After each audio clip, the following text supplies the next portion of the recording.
of Shiri Bibas. FSN's Jody Jacobs has more from UN headquarters in New York.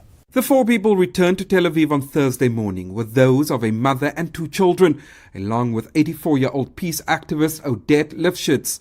Before handing over the coffins to the Red Cross, they were placed on a stage with armed Hamas gunmen wearing black and camouflage uniforms surrounding them. Plaques were placed on the coffins with slogans blaming Israel for their deaths. Antonio Guterres says he is appalled by the handover and that under international law, any handover of a dead person's remains must comply with the prohibition of cruel inhumanity in the US after their home country was deemed unsafe.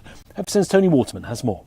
The Trump administration says protected status for Haitians will end in August, meaning they will lose their work permits and could be deported. The White House has already revoked this protection for some 600,000 Venezuelans. Critics of TPS say the program tends to be automatically renewed, even if the crisis in the migrants' home country has ended. The situation in Haiti has only deteriorated. According to the United Nations, violent gangs now control nearly all of the Haitian capital, while sexual violence against children surged a staggering 1,000% last year.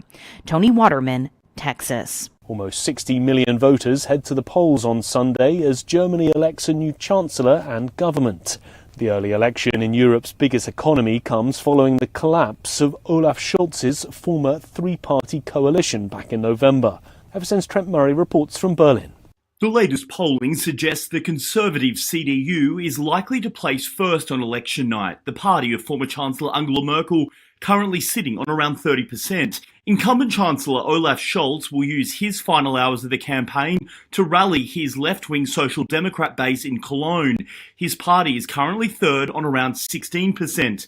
In second place is the nationalist AfD. Criticised by its opponents as being too far right, it's unlikely to enter any coalition negotiations post-polling day due to a long-standing firewall principle between the main parties not to work with the AfD. From bureaus worldwide, this is FSN. Got Telegram? You can follow our channel there and discuss show prep with other listeners at telegram.freetalklive.com.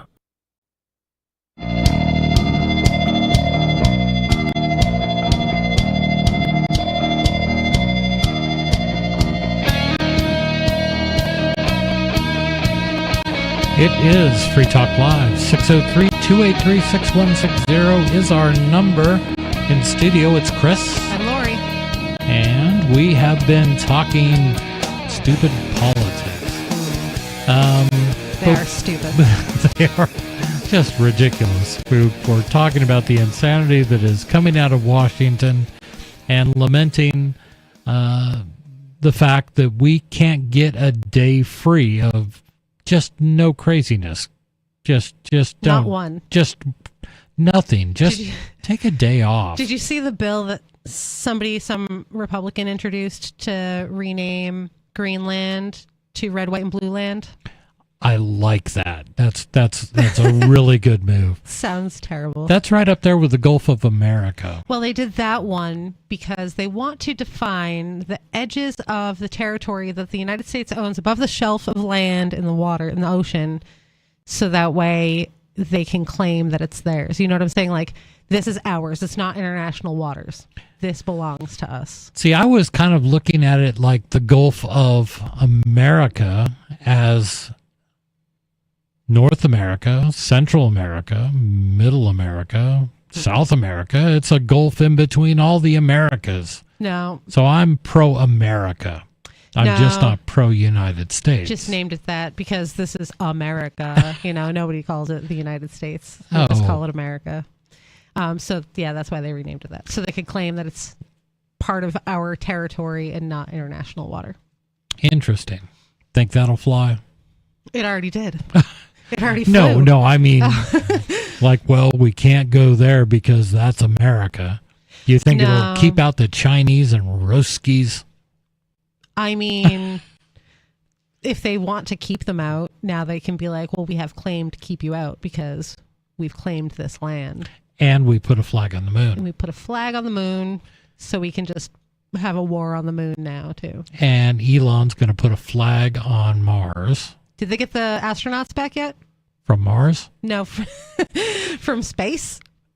Which ones? They like abandoned some astronauts up there. The United States government abandoned some astronauts up there, and SpaceX was going to get them back, but then the government was like, "No, don't do that." And now they're like, "All right, we're going to get them back now." They've been up there for like. Are they still this? They're This still is up there. this is so like last year's news. They're still up there. Well, they got their money's worth. Like if you booked a cruise, like it's a week long, but instead your cruise lasts for 13 months. Yeah, but I mean, are they going to like do your laundry or do you have the same clothes that you went there with Pretty a year much. later? Oh God! And they stank. I got to think the space station itself is probably a pretty rank place. I mean, people, mostly men, have been living there for what, 20 years now? 15? I feel like you would want to keep it fairly clean because otherwise it would just like float around and like get in your eyes and stuff. I don't care how clean you want to be, but a rotating staff over decades, I've got to guess that there's some funk up there. Maybe they have like Roombas. Ow! It's weightless. They can't do anything. Maybe they're on like a little track. No, they do have lots of plans, and NASA's good for checklists, man. There's a checklist for this, but I just can't help but think that it's going to fall apart after so many, probably 2 cycles of people up there, and then it was like, what's that smell? Yeah, I'm sure. And now I'm looking at a decade, 2 decades. It's just got to be. I wouldn't want to be up there for that long. I've heard that it like wreaks havoc on your body, on your muscles and stuff, and like it ages you faster. Sure. And all of that. There's a lot of being weightless is not all it's cracked up to be. Right. But I think it's one of those things that we have to learn to adapt to. You know, how are we going to go further? You know, point being, I've kind of given up. First of all, I've given up on the United States. I'm pretty much ready to give up on Earth. So I won't live long enough to leave this planet. But if the opportunity were there, really? Even if I could, I don't even want to fly in a normal plane. Never mind, get on a rocket ship and go to the moon. Yeah, I would absolutely go to the moon. Build me a staircase. I'll walk there. I'll take a bus or something. Well, you slingshot. Trebuchet. Trebuchet my ass onto the moon. I like that. Yeah. No, I think I've always been fascinated by the idea of leaving this planet, and oh yeah, I'm a science fiction guy. I'm fascinated by it. Yeah, and it's one of those things that if it were to happen in my lifetime, I would be one of those people that's like, sign me up. I tell you what, make me the Star Trek like discombobulator. Oh yeah, where it like dissolves you and then puts you wherever. I think that's called a transporter. Whatever, I'll do that. Okay. I'll do that. I won't fly there though. You want to be broken up into billions and billions of pieces, and then count on safer, like a caterpillar. Count on a device built by the lowest bidder well, we to don't reassemble have DI you. anymore, so I'm sure it'll be fine. Yeah. I kind of get that. I would make somebody else go first into the discombobulator. Republican or Democrat. Don't care. That's fine. Either one. Either way. One of each. Hopefully somebody I at least mildly like, because then they're going to be wherever I'm going too. There you go. So we've got a caller from Connecticut. Connecticut, you're on Free Talk Live. Yeah, I had called probably like a month or 2 ago about this case. It was the brutal murder of Robert Brooks in the Marcy Correctional Facility in New York State. Okay. And it was caught on the body cam videos of the officers. There were maybe I think 17 total. And it took kind of a long time for any charges to be given, because they gave it off to some special group to investigate it or something, rather than charge people right away. And but the kind of good news is that it looks like, I think 5 of them have been charged with murder, and then I think 3 with manslaughter. But there's somewhat maybe not as good news is probably the family or other people in the audience. They were filming this court hearing. Were complaining that the bail bonds were set too low. You know, for something like murder. Mm-hmm. I don't know. They all got different ones, but you know, whatever for $50,000 or something. Some of them could be, I guess they could be free for a while, right? If they can come up with that money. Yeah. If they make bond or bail. No. And also some people were complaining in the comments of the video that like they thought they shouldn't be given they have pretty high paying jobs actually at the correctional facility, that they shouldn't have been given a public defender. Because they were saying like because they're making so much money working in jail, I guess. Jeez. So why are they, if it's on video, so that's pretty good proof that they did whatever thing they're charging them for, why are they even giving them bail? That's the kind of bad news that people were complaining about, that, you know, I guess to make a buck. I don't know. What do you think?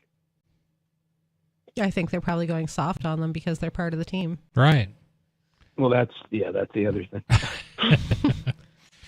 Yeah, they But never... anyway, I ahead. just thought I just thought that I would call in with an update, since I mentioned it before. I'm not sure how much media attention this is getting, but I think this maybe happened almost a week ago, so it's not exactly the newest news. But if you watch that video, it's just totally sick, the whole thing. So if people don't know about it, I just thought I'd bring it up again, just so that maybe a couple more people would hear about it. I appreciate you doing that, and thank you for the call. Yeah, we'll have to look back into that and track it and follow it a little bit. It's not so surprising. Crazy yeah. Because there's been so many deaths by like police officers and prison guards and stuff like that I cannot keep their names straight, which is insane. I should be able to be like, oh yeah, that one time it happened, but no. Right. But no, there's hundreds and hundreds. Well, Lori, I mean, these guys put their lives on the line every day. The ones who are facing all these guys with guns, I know. Yeah. The ones like in the jails that are just surrounded by armed, angry people. It's crazy. Police work in the grand scheme of things is not the most deadly job out there you could possibly have. A lot of people have jobs that are likely to get them killed. What is the most deadly job? I know that delivery people is way, way, way higher than policemen. Mm-hmm. Yeah. Way higher. Logging. Yes. Working on fishing boats is way more. Being a pilot. Well, definitely a Delta pilot lately. Yeah, it's insane. And we are supposed to show this reverence and this idea that, you know, we should celebrate the guys that walk the thin blue line, which is really a derogatory thing. The thing that we will put our own safety and we will protect the lives of our brothers in blue above either the law or anything else, regardless of the circumstances, is just the most un-American thing I can imagine. You know what else? All of these dangerous jobs, it's logging, fishing, pilots, roofing, trash collectors, truck drivers, farming, and construction. You know what else they all have in common that has nothing to do with like the police? Is they're useful. And they're all pretty much, well, garbage, not always. But Garbage in most cases, useful. they're, yeah, absolutely it is. I'm just saying that in some cases they are government workers. Sometimes. Yeah. Usually they're private companies that are contracted. Yeah, that's true. By the government. I was watching a documentary talking about the civil rights riots in, I believe, Memphis.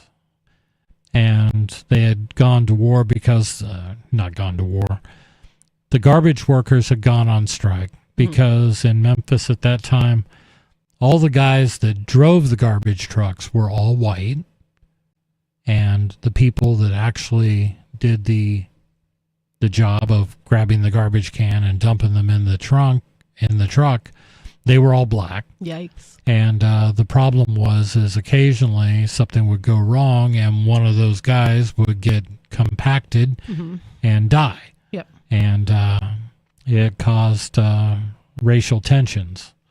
And it was pretty amazing. Anytime I look back in history and documentaries and things like that, and this was in the early to mid 60s, and it's like you sit there and think, well, I consider the United States to have its share of racist people, but everywhere. I don't believe, as I look back at where this country has been in history, that we are still at that point of 1963. No. So there's still a lot of racial tension in this country, but it has swung to a different sector of this country. I don't think that people are racist against black people anymore. I'm sure there are some. Like, there are definitely some people there who are are racist. absolutely some. But now the acceptable people to crap on are white straight men. Yeah. Everyone hates them. Everyone talks about how terrible they are. Come on. I don't know. No, you're right. It's awful. Like, how do you not see that this is not the correct solution? You sit there and say, oh, we've been oppressed, so now we're going to oppress people and talk about how bad they are when they had nothing to do with any of this. Yeah. I don't know why people can't just realize that, like, there are terrible black people, there are terrible white people, there are terrible gay people, there are terrible straight people. But there are also good in all of those groups too. Like, every group has good and bad people because they're people and not some amalgamous blob that just is Borg and reacts all at the same time together and does things. And if that's what you're expecting, you're never going to be happy. You're never going to have a composite group of thousands and millions of people that are all good. I'm sorry, we're never humans. gonna happen. Yeah. Not as humans. Maybe when we, start with Elon's brain transplants and things like that, maybe then vast swaths of America will all truly think identically, and then we could just reprogram them. Then I would fly to the moon. That'd be fine. I'd rather that than everybody just the being catch will be NPCs. it's with Elon's. That'll be a condition of your trip. Yeah, It has to be on SpaceX. yes. That's God. fine. It's better than Delta. It is better than Delta. Well, I don't know. Those Teslas just like explode and Lockheed Wyndham and stuff. Details. It only happened once. And they got such a pass. When electric cars started catching on fire and blowing up and locking people in and running off the road, Bricking themselves. they were just like, it's just, we're just Working out the bugs. You're going to break a couple eggs if you want to make a really great omelet. And I'm like, man, if this would have been anybody else, the whole planet would have been up in arms. They're like, all right. It's funny how fast We'll get it right. Funny how fast he's fallen. Everybody a year ago was like, Elon Musk is so cool. And I was like, he's a total dork. And now He voted for Trump. and now they're like, he's literally Hitler Jr. And I'm like, he's still a total dork, everybody. Just like, Oh, God. he hasn't changed in any way. He's still the same guy that he was. He's just a trolly rich guy. Yeah.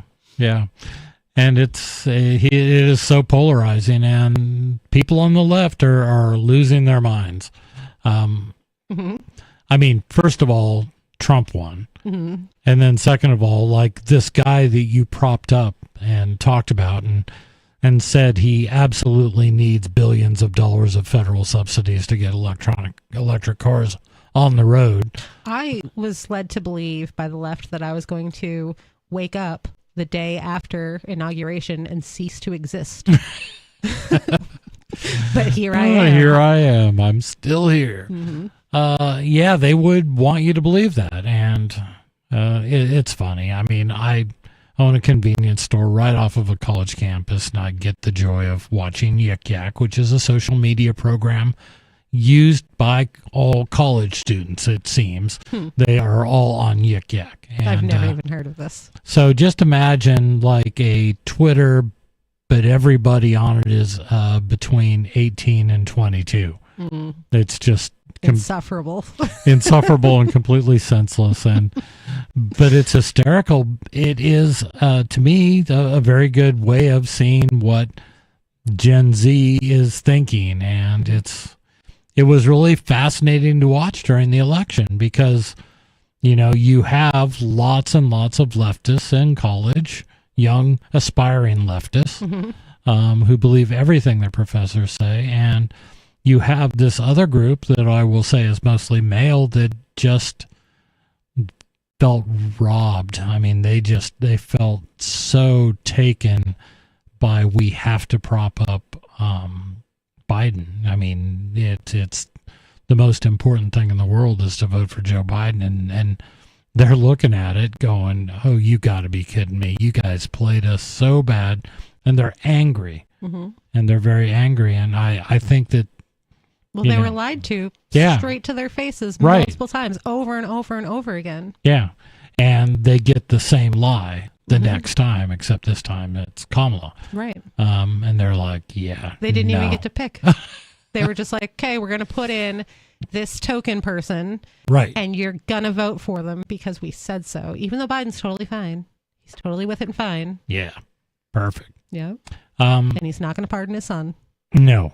Not going to do that. Not a chance. Not going to do that. Never, ever, ever. Right. And then Anthony. She didn't win and the whole house of cards fell apart all at the same time.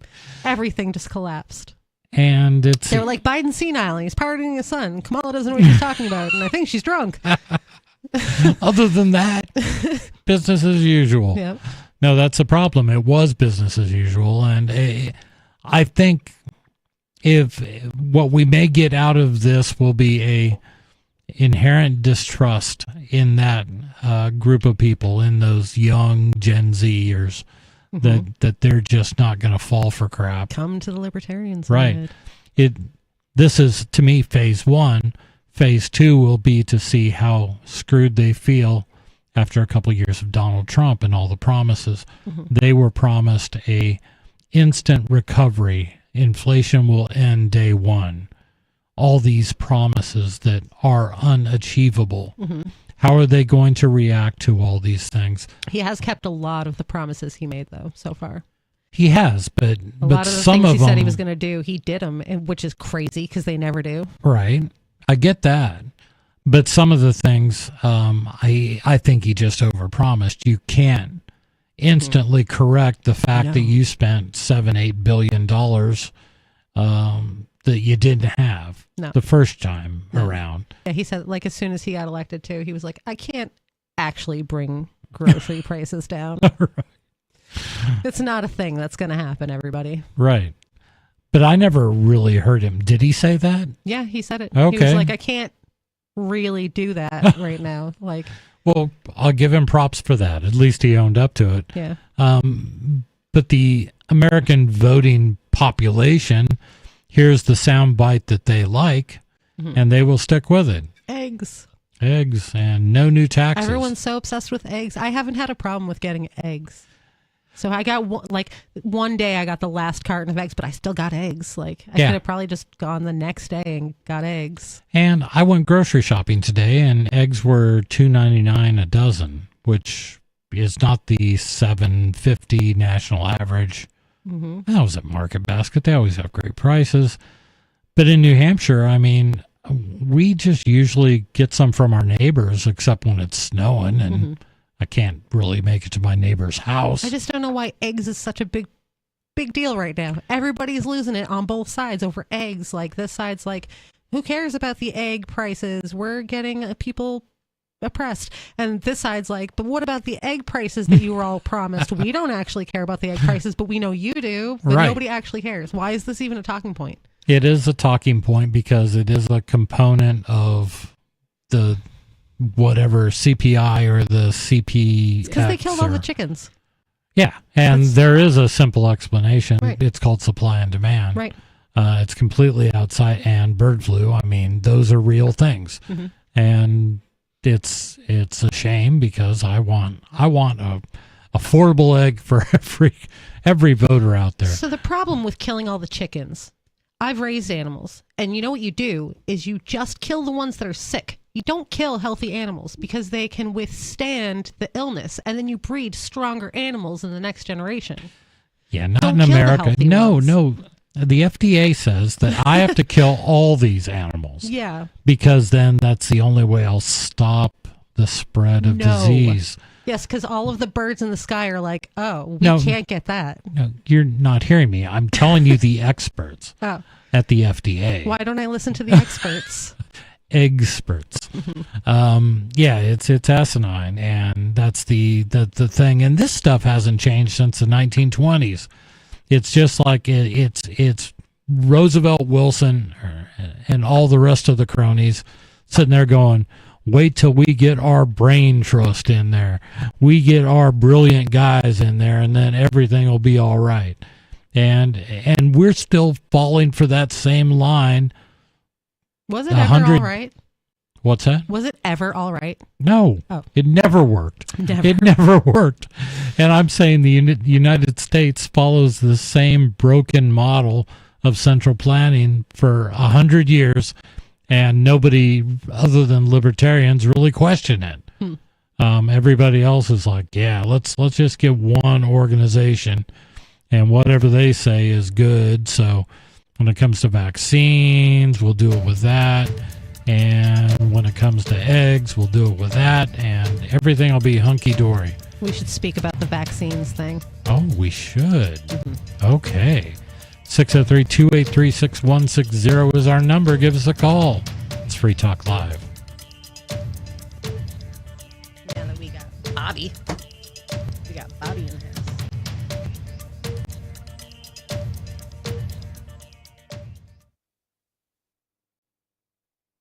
Free Talk Live. The people that fought the Korean War and frankly the Afghan War won because those people are the military-industrial complex, and what they wanted is they want things that go boom to go boom so that they can build more things that go boom. That the purpose of the war isn't freedom, it's not justice, it's not any of these higher concepts that in fact, that the lives, minds, and bodies of the people that are going out there and fighting for these wars, that they are inconsequential to the politicians and so the people for whom they work. So you're saying the state won these wars, state Vietnam and Afghanistan. The state won, but the individuals who fought the war, they're the ones that took the brunt of it. They're the ones that lost. That's right. And I totally agree. They do enough to make it seem like they're doing something and to keep us happy enough just to control it. Free Talk Live, 7 nights a week from 7 to 10 Eastern at freetalklive.com. Should you be able to earn an honest living free from senseless government interference? The Institute for Justice thinks so. That's why we've spent years defending hard-working men and women from pointless government regulations. Nationwide, IJ has created opportunity by reducing government power, but there is still more work to be done. Visit our website today at ij.org. Let IJ take care of the government so you can take care of your business. What if you want to hear the latest episode of Free Talk Live, but all you have is your phone, you forgot to download our archive, and you have no data connection? You can call our Listen line at 641-793-0191. That's a long-distance number, so you may incur charges. If not, listen as long as you want. 641-793-0191. The Free Talk Live Listen line, 641-793-0191. You're listening to the live edition of Free Talk Live. Hour number 2 is next after the news here on the Liberty Radio Network at LRN.FM. From Feature Story News in Washington, I'm Caroline Malone with the Week in Review. The UK Prime Minister Keir Starmer is among leaders who have publicly backed Ukrainian President Volodymyr Zelensky after the US President Donald Trump labelled him a dictator earlier in the week. A rift has formed between the US and Ukraine following meetings between officials from Washington and the Kremlin aimed at ending Russia's war in Ukraine. UK and European officials are discussing a potential reassurance force to be deployed to Ukraine in the event of a peace deal, especially if the US doesn't guarantee security for Kyiv. UK's leader Starmer and French President Emmanuel Macron are set to fly to meet President Trump next week in the US. Ross Cullen reports from Paris, but first here's Simon Gaitan from London.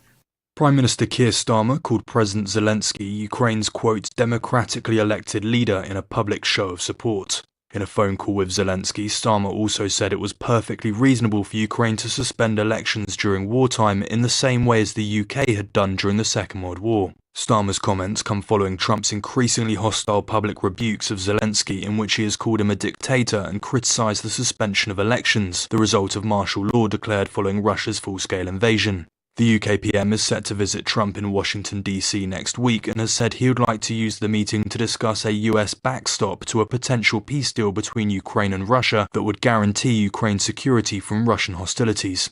Starmer has said he'd be prepared to send UK troops as peacekeepers to Ukraine as part of a peace deal, something Russian officials have called unacceptable, as European officials reportedly discussed the potential of deploying a reassurance force to Ukraine. Simon Gaitan, London.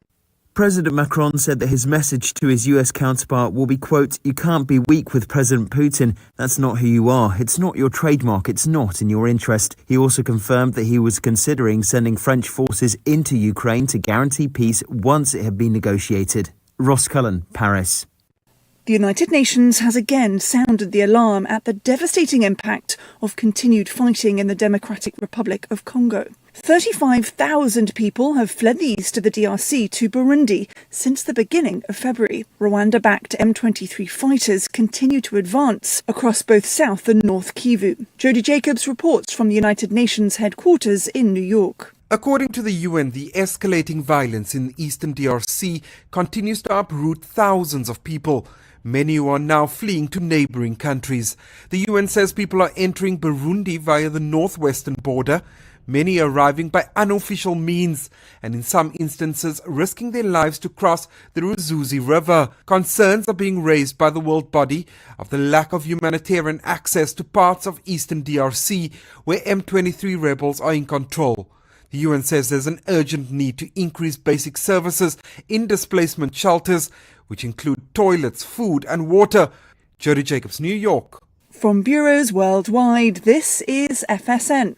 The health condition of Pope Francis has shown a slight improvement, according to the Vatican. He's being treated in hospital for bilateral pneumonia. The Pope cancelled weekend engagements after going into hospital in Rome on February 14th. Journalist Alina Trabatani says Thursday's updates from the Vatican provide some ground for cautious optimism. He got up, he had breakfast sitting in an armchair, and Italian Prime Minister Giorgia Meloni went in to see him and spent 20 minutes with him yesterday.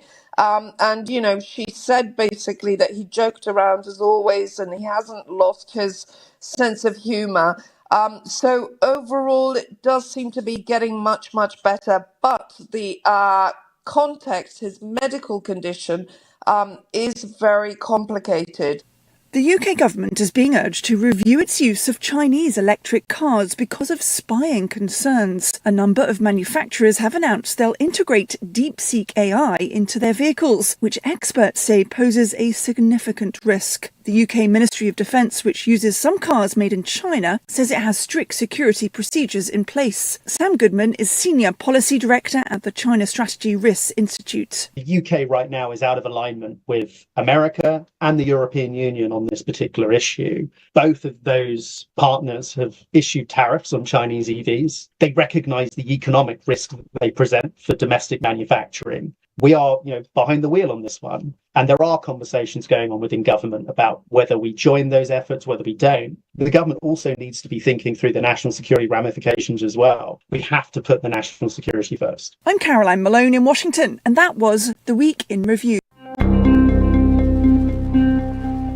Frustrated with his increased workload and a litany of interpersonal problems, CLG software project manager William Garston brought a list of grievances Thursday to his supervisor Todd Watkins, an utterly powerless office functionary with no actual ability to resolve any problems. Oh, no. I'm really glad that you're bringing this to me. This is great. The 15-minute interaction, which was taken seriously by both parties, involved Garston laying out a series of work-related issues he's had recently, absolutely none of which Watkins has even the slightest authority to address. Again, I'm sorry to be bothering you with all this stuff, Todd. I've reached a point where I was not under the... This is important. We're gonna sort all this out. Sources added that throughout the conversation, Watkins continually nodded his head and repeatedly assured Garston that his problems would be considered a top priority, despite the fact that he lacked the necessary clout to foster any change whatsoever within the company. This is the Onion News Network. Our Matrix server is about as free as internet chat can be. Join the existing rooms or create your own at chat.freetalklive.com.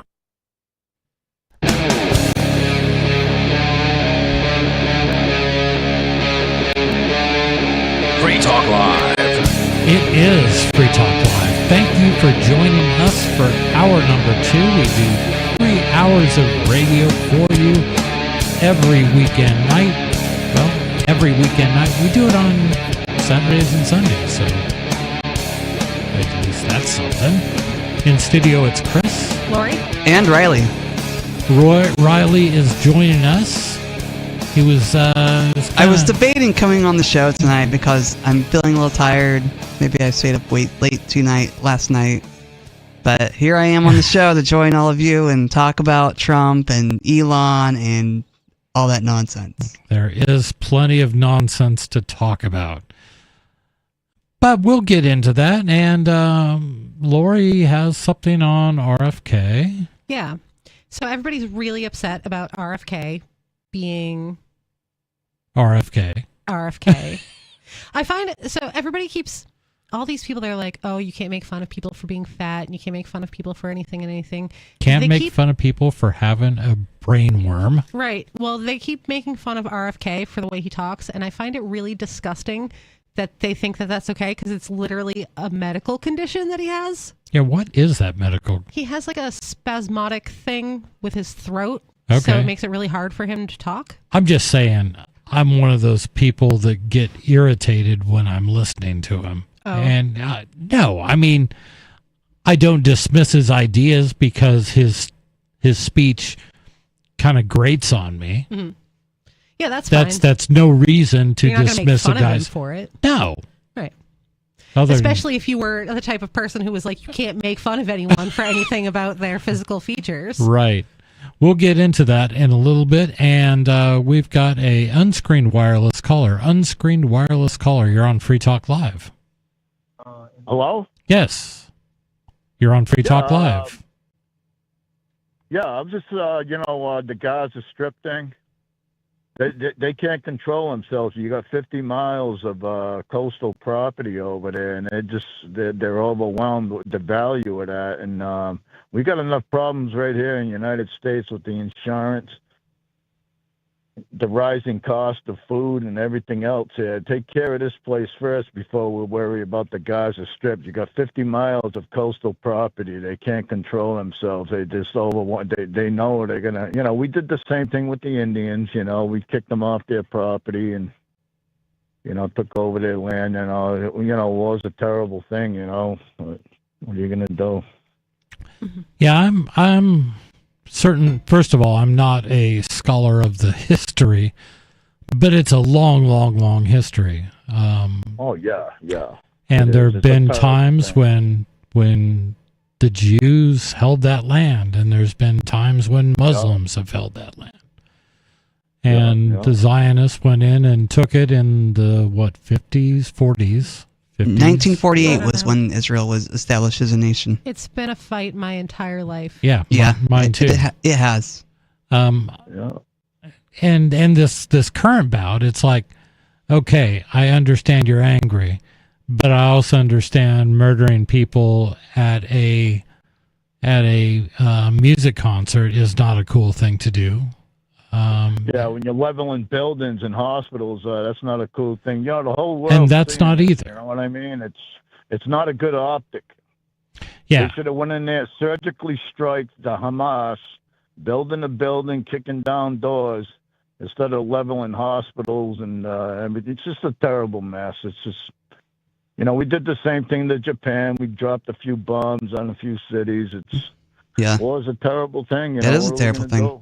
You know, we just got to pray for, you know, I feel bad for these 10-year-old kids watching their mother's body parts out on the road. They're going to grow up 18 years old pretty soon. And radicalized. I hate to buy that land and say, hey, my mother was thinking the same thing. lived over here, and her arm was over here, her leg was over there, and Yeah. a lot of blood's on that land. I wouldn't buy it.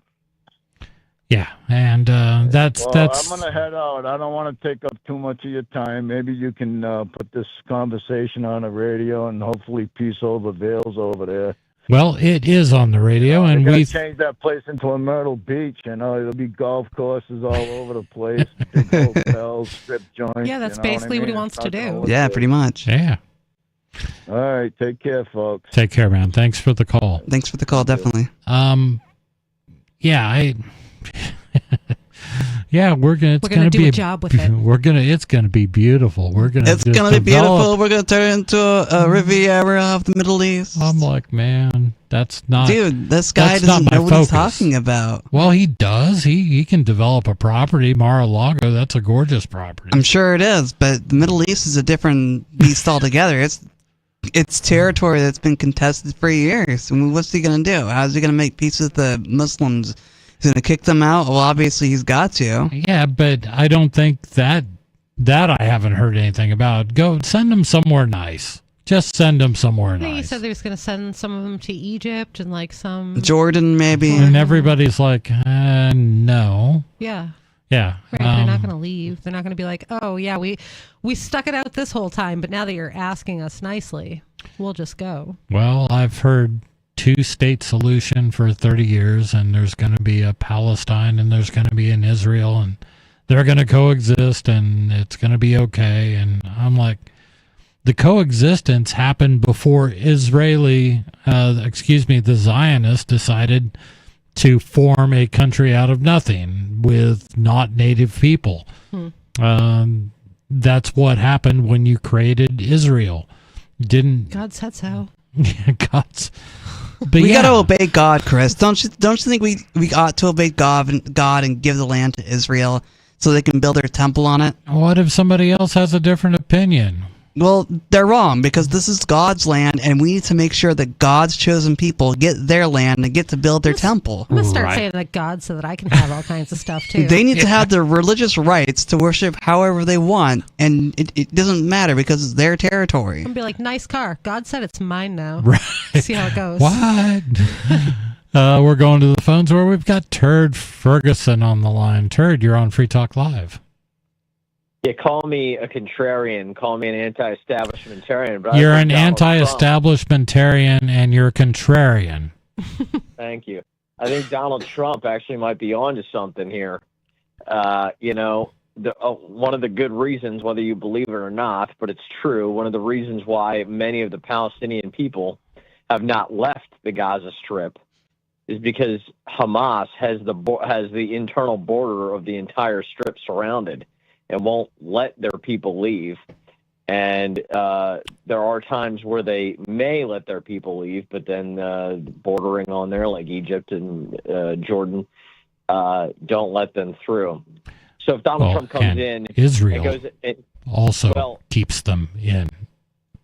Well, Israel keeps them in, but I don't think that many Palestinians want to just waltz into Israel.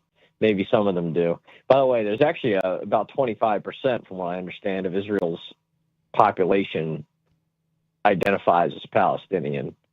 Just throwing that out there too. But yeah, listen, I think Donald Trump might be onto something. I'm sure there actually are quite a bit of Palestinians that want to leave and move out of a third world country and move into a first world country, or even a developing country, instead of living in the Gaza Strip, where their duly elected government since 2007 has failed to, build even a single water treatment plant. So my guess is But that hey, they there are a can bunch build of them- tunnels. Well, they can build a lot of things, and they can't seem to build a water treatment plant. And it's because Hamas is not the golden boys that everyone on the progressive left wants us to believe. So say that most of them even want to leave, and they give them that choice and they leave, right? What about all the people who don't want to leave then? What do you do about those people? Like the guy who who says, I'm not moving, I'm not selling my house, and then his house is in the middle of a highway. What do you do about those people? The ones that are Hamas and terrorists, you can just kill them. Yeah, but what about the citizens? Well, I guess the remaining citizens, and I don't know what percent of the Gaza Strip that would be. I mean, let's just say it's a huge number, just for example. Let's just say it's, 50% of them. It's probably not that much, but let's just say it's 50%. What you're going to have to do is you're going to have to, when we go in there in the United States, just goes ahead and buys the Gaza Strip, which I think is a great idea, quite frankly. You're going to have to build them their own little share of homes in their own little communities around the outskirts of Gaza. And then after that, we can turn the rest of Gaza into a giant resort with some casinos, hot babes in bikinis, rock concerts. It's going to be 1985 in the Gaza Strip, baby. Wet T-shirt contest. Lori, I'm hoping you're going to participate. Obviously. So the population of Gaza at the end of 2024 estimates the population at about 2.1 million. So more people in Gaza than are in New Hampshire. Mm-hmm. I don't think 50% of the people are Hamas. I think Hamas is about 25% of, from what I understand, it's close to 25% of the Palestinian population in the Gaza Strip are actually members of Hamas. Okay, like they're members of the Republican Party, or are they active terrorists? I find it really hard to believe that 25% of any population. The Republican Party, unless you think that George W. Bush might have been involved in it, from what I understand, haven't flown planes into the Twin Towers or gone and killed a bunch of innocent people at a music festival. And look, I mean, this conflict has been going on for a millennium, and in its current iteration, almost 100 years. And quite frankly, I'm getting pretty sick of hearing about it. I mean, I'm sick and tired of hearing about it. And if we're going to save most of them by just getting, and here's another thing I think we should do, quite frankly. I think we should round them all up, put them in internment camps, re-educate them, a Clockwork Orange style, and turn them into citizens that are innocent, and then let them go. We don't have to kill any of them. We can just re-educate them. I don't think that works. Yeah, I don't think that's a good idea either. It sounds like you love big government. It's a great idea. I think it's a great idea. Of course you do. I think You're a contrarian. It would work. You could just MK Ultra people, so I'm sure it would work. That's right. We'll actually get some payback off of MK Ultra. I don't know if that's like. No, I don't think it'll work. I think that the population, again, you've got a couple million people there. I don't doubt that Hamas has had support, and over the Palestinian, I can't remember the other organization that's still sort of the also ran. Yeah, well, then the people, okay, well, I'll tell you what, then the people that support Hamas but just aren't technically part of them, I'll tell you what, we can just throw them in Guantanamo Bay, and then we're done with it. Not big enough. Guantanamo's not that big a place. We need a new Australia. We'll put 20 of them in the cell.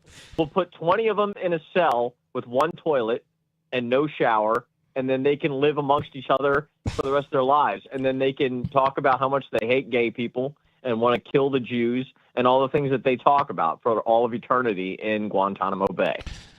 Okay. Anything else?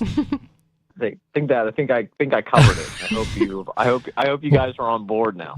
No, but you gave it your best shot. That's great. Turd, thanks for the call. Yeah, I guess I'll say that. I don't believe that. I believe that the people that support Hamas has probably dropped since all this happened. I think they probably can you imagine like Hamas or the Palestinian organization that kind of preceded them that Hamas, won the elections for? I don't believe that. It's like saying like all Republicans or all Democrats only feel one way. Mm-hmm. I think people are people, and especially after enduring a couple years of hell on earth, I think they're probably questioning their support. Do you agree, disagree? I agree with you that individuals are individuals and people are people, and not all Hamas or not all Palestinians or not Israelis think the same way. But at the same time, you have Americans who believe that all Hamas is a bunch of terrorists and want to be vengeful and wipe people off the face of the earth because they're terrorists. Yeah. You do get that. I don't have doubts, like Turd was saying, that there are a lot of them that are with it, because look at the Nazis. They had a lot of people on board in the country. So maybe a lot of people are on board with Hamas. I don't know. What I do know is that... Maybe they're on board because they're afraid? What I do know is that I'm sick of the United States having to be everybody's daddy. Yeah. I agree with that. I mean, it's just ridiculous. Why do we have to be the world's police? Why does the United States have to be... Team America. Yeah, why does the United States have to be the daddy that's going to fix everything? Why, in particular, for me, why do we keep inserting ourselves in it? Yeah, why do we keep inserting ourselves in the Middle East? It's not our place. Well, there's oil there. Well, that makes a lot of sense. There Oil's is black that. gold. Yeah. A lot of oil Rare passes through it. And This is really not that different than Ukraine. And yeah, they got the minerals. Did you guys ever watch the 2016 Oliver Stone documentary on Ukraine? No. It's worth looking back on. Now it's pretty dated, and we're going up on almost a decade ago this thing came out. And I think he did two versions, or did a part one and a part two of it. But it was all about the Clinton administration trying to beat the Soviets and ensure that Russia would never again become a superpower, and pushing Ukraine to become independent and saying, you're going to be part of NATO, you're going to be on our team, not on Russia's team. And that, had been going on. And the fact that Ukraine is divided pretty much between Ukrainian-speaking Ukraine and Russian-speaking Ukraine. The Russian-speaking portion is much more aligned with the Russians, and the Ukrainian-speaking side of Ukraine is much more aligned with Kyiv. And how this has been, America has been sticking their fingers in this since Bill Clinton was in office, stirring things up. It's an interesting documentary because there were some examples of what appeared to me as obviously staged, like sending a bunch of Ukrainians into an area that they knew that they were absolutely going to die, just for no reason other than to stir up tensions over there. And we have been mucking around in Ukraine for decades now, and we're supposed to be surprised that Vladimir Putin would step in and say, enough of this, enough of these Nazis, because fun fact, most of the concentration camps other than Poland were in Ukraine. Really? Yeah, this is World War II history. Wow. And there's a long history of Ukrainians still supporting Nazi ideas. That's crazy. It is crazy. And people talked about it for like the first couple of weeks because Vladimir Putin was saying, we're going to get these Nazis taken care of for once and for all. But you have a portion of Ukraine that really did want to leave Ukraine. They wanted to be aligned with Russia. Mm-hmm. And then Vladimir sends in people, and now we're all supposed to believe that this is strictly an antagonistic thing, a grab for power. I think back to those early exposures to the Ukraine plan that Clinton put in place, and I really doubt a lot of it. And we can look at the West Bank, and we can look at the Israelis and have the same doubts about how all this stuff happened and where it's all going. I'm sick of it. Yeah, me too. The whole world is constantly at war. But nobody asks these sorts of questions. They don't look at the history of how do we get to this point? And that's the part that frustrates me. Well, the problem is with that is you're not shown the history of things. Like when you are learning history in the public school system, true, it doesn't tell you about all of the meddling that goes on. They just give you names and dates. Yeah, they just give you names and dates. They're like, these are the bad guys, these are the good guys. The bad guys and the good guys fought, and the good guys won, of course, because the good guys always win. Yeah. Yeah, it's insane, and I just, that's part of the reason that I want to talk about liberty, and that this is power that you can use to help educate your children so they don't make the same mistakes this current gang of idiots is making. Make reading cool again. Hey, there you go. When I remember being a kid and being made fun of for reading, like, ew, you're smart. Gross. And I had a boyfriend once, no longer a boyfriend, obviously, because one day he was like, you're always just over there reading all the time. And I was like, yeah, you should try it. One of my favorite. I like reading. Yeah, that's great. One of my favorite Bill Hicks lines was he was talking about being on his UFO tour comedy in the South. He called when he went through Alabama and Mississippi his UFO tour because there was always a UFO sighting. And he was in a diner, and so he was just sitting there reading a book, and somebody said, "Look, we got us all one of them readers." It was like, why do you read? It's like, I don't know, to improve myself, to educate myself, entertainment, lots of reasons. Lots of reasons. Hey, boys, we got ourselves a reader here. Yeah, it's looked down upon. Yeah. In society. I don't know if it's in other societies, but in American society, people look down upon people for reading. Like, oh, you're a nerd. And intellectuals are demonized in some religions because how dare you be scholared and how dare you be an educated human being? Well, because then you'll ask questions. Right. You can get all you need from watching 5 minutes of TikTok. That's it. Yeah, you just watch 5 minutes of TikTok. They tell you how to get stains out of your clothes and stuff. And, absolutely. Yeah, and that that's all you need. Everyone you don't like is a Nazi. Yep. That's all you need. Simple. Yeah. Straightforward. Very easy. All right.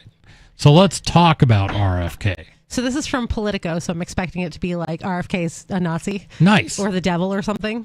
I haven't read it yet. It's Inside RFK Jr.'s Health Department Takeover. Bum, bum. Dun, dun, dun. Starting off on a great note. Kennedy's first week at HHS included dismissing the workforce, vaccine advisors, and some long-time health priorities.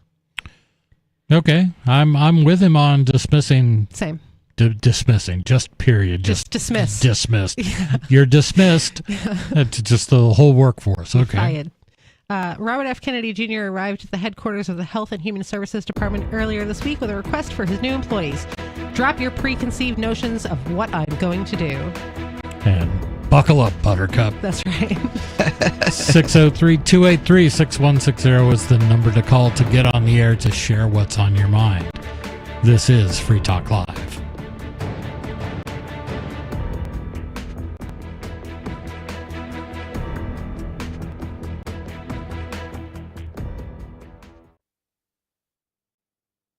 Hi, I'm Derek J. To me, an activist's calling is to actively work to advance a cause. The cause for which I work is personal freedom. I believe my life is best when I engage in voluntary interactions and self-government. I reject the idea that anyone else has a higher claim to my life or my body than I do. I see people who call themselves the government as a threat to my personal freedom. I realize you may feel differently, but my relationship with the people who call themselves the government is completely involuntary. If Starbucks used some of its money to drop bombs, I wouldn't shop there. So why would I support the American empire?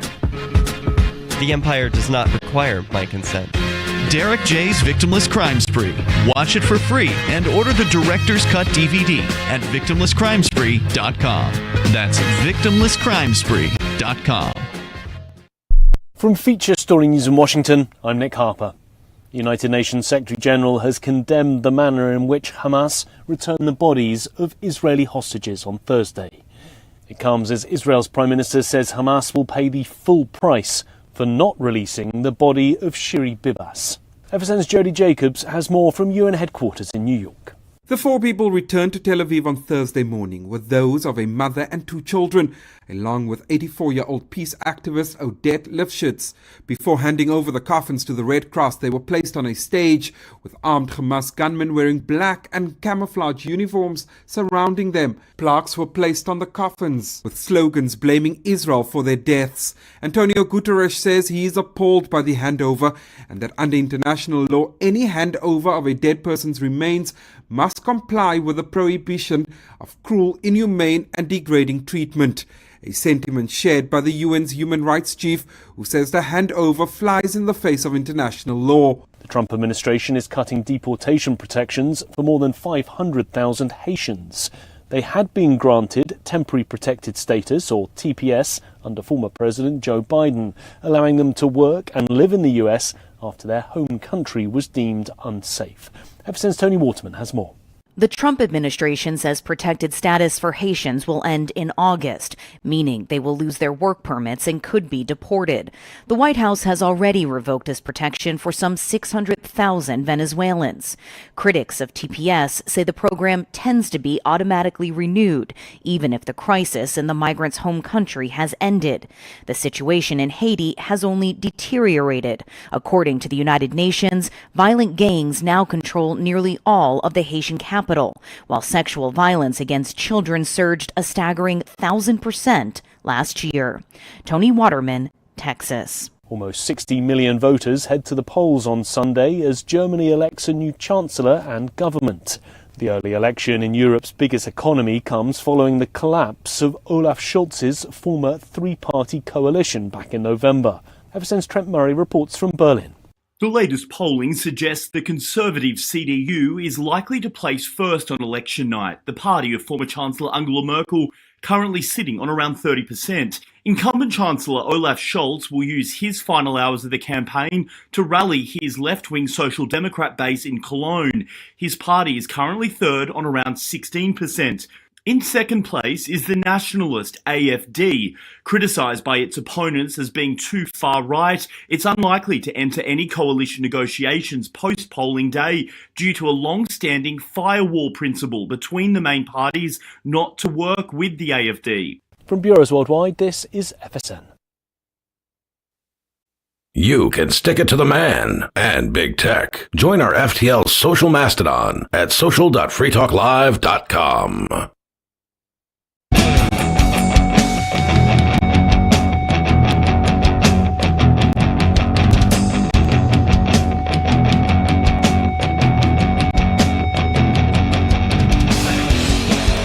And this is Free Talk Live. Thank you for sticking with us for our second hour tonight.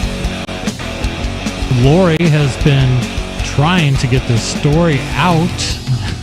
It's just we get a phone call. She starts a story, we get a phone call. She gets into the story, it's time to go on break. And now we're going to get into it. But first, we are going to go directly to the phones. Well, I'm going to let things build up a little bit. They're on the old dump button. Yeah, we've on the old machines, or we're gonna let the machines percolate their things. And we were doing coffee talk. We were. Well, Riley wants to know if, as a blind person, if he could finagle a French press or even make espresso. I think because my girlfriend really loves espresso. You could do espresso if you had an espresso machine, I assume, because that's the machine does most of the work. You just turn the handle on that. But the French press, I don't know. You'd have to like measure out your water carefully and then put it in the boil and then pour the whole thing in like to a specific measured amount, so that way you don't boil yourself. Right. Yeah. Right. We're going to go to the phones where we've got Jet. Jet, you're on Free Talk Live.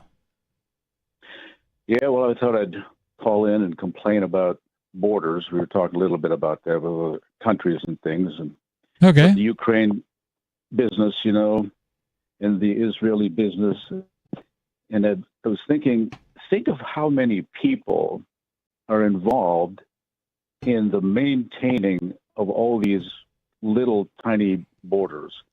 Did you know, big borders, just borders in general. Did you know that there is a little tiny piece of northern Poland in between Lithuania and Poland that is part of Russia? It's totally separated from Russia, but is Russian territory.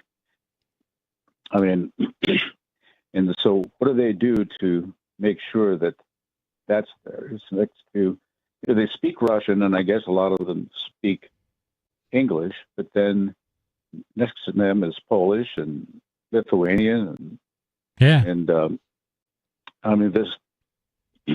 I wonder how much of the problems on this earth stem from trying to maintain or reestablish borders. I think that's what I'm trying to get to.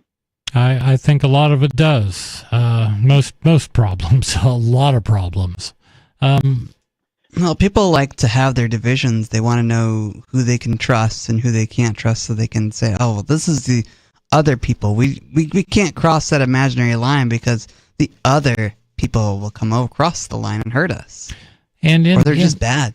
In the world of good ideas, I mean, in the formation of the United States, the idea was, I believe, and a lot of scholars agree with me, or let me rephrase that, I agree with a lot of scholars, that the idea was a compact of states that all worked together, but there was free trade amongst, and there were no hard borders between states. You know what I mean? Well, here's what's really interesting about the United States. There is not one of these places called a state that does not have at least one straight line, and many of them have several straight lines. So it's like somebody came along and just kind of, squared that out. I mean, look at Colorado and Wyoming; it's ridiculous. Just a couple squares in the middle of nowhere, and then they border up against. So what makes anything different out there? I've lived in Colorado, actually most of my life, and I've been up to Wyoming. I couldn't tell the difference when I crossed that border, except there was a sign, right? Welcome to. Yeah. Hey, hey kids, we're in another state. Mm-hmm. I see the this thing Benvenitos, is insanity. Right. Every time I come here. Yeah, go ahead.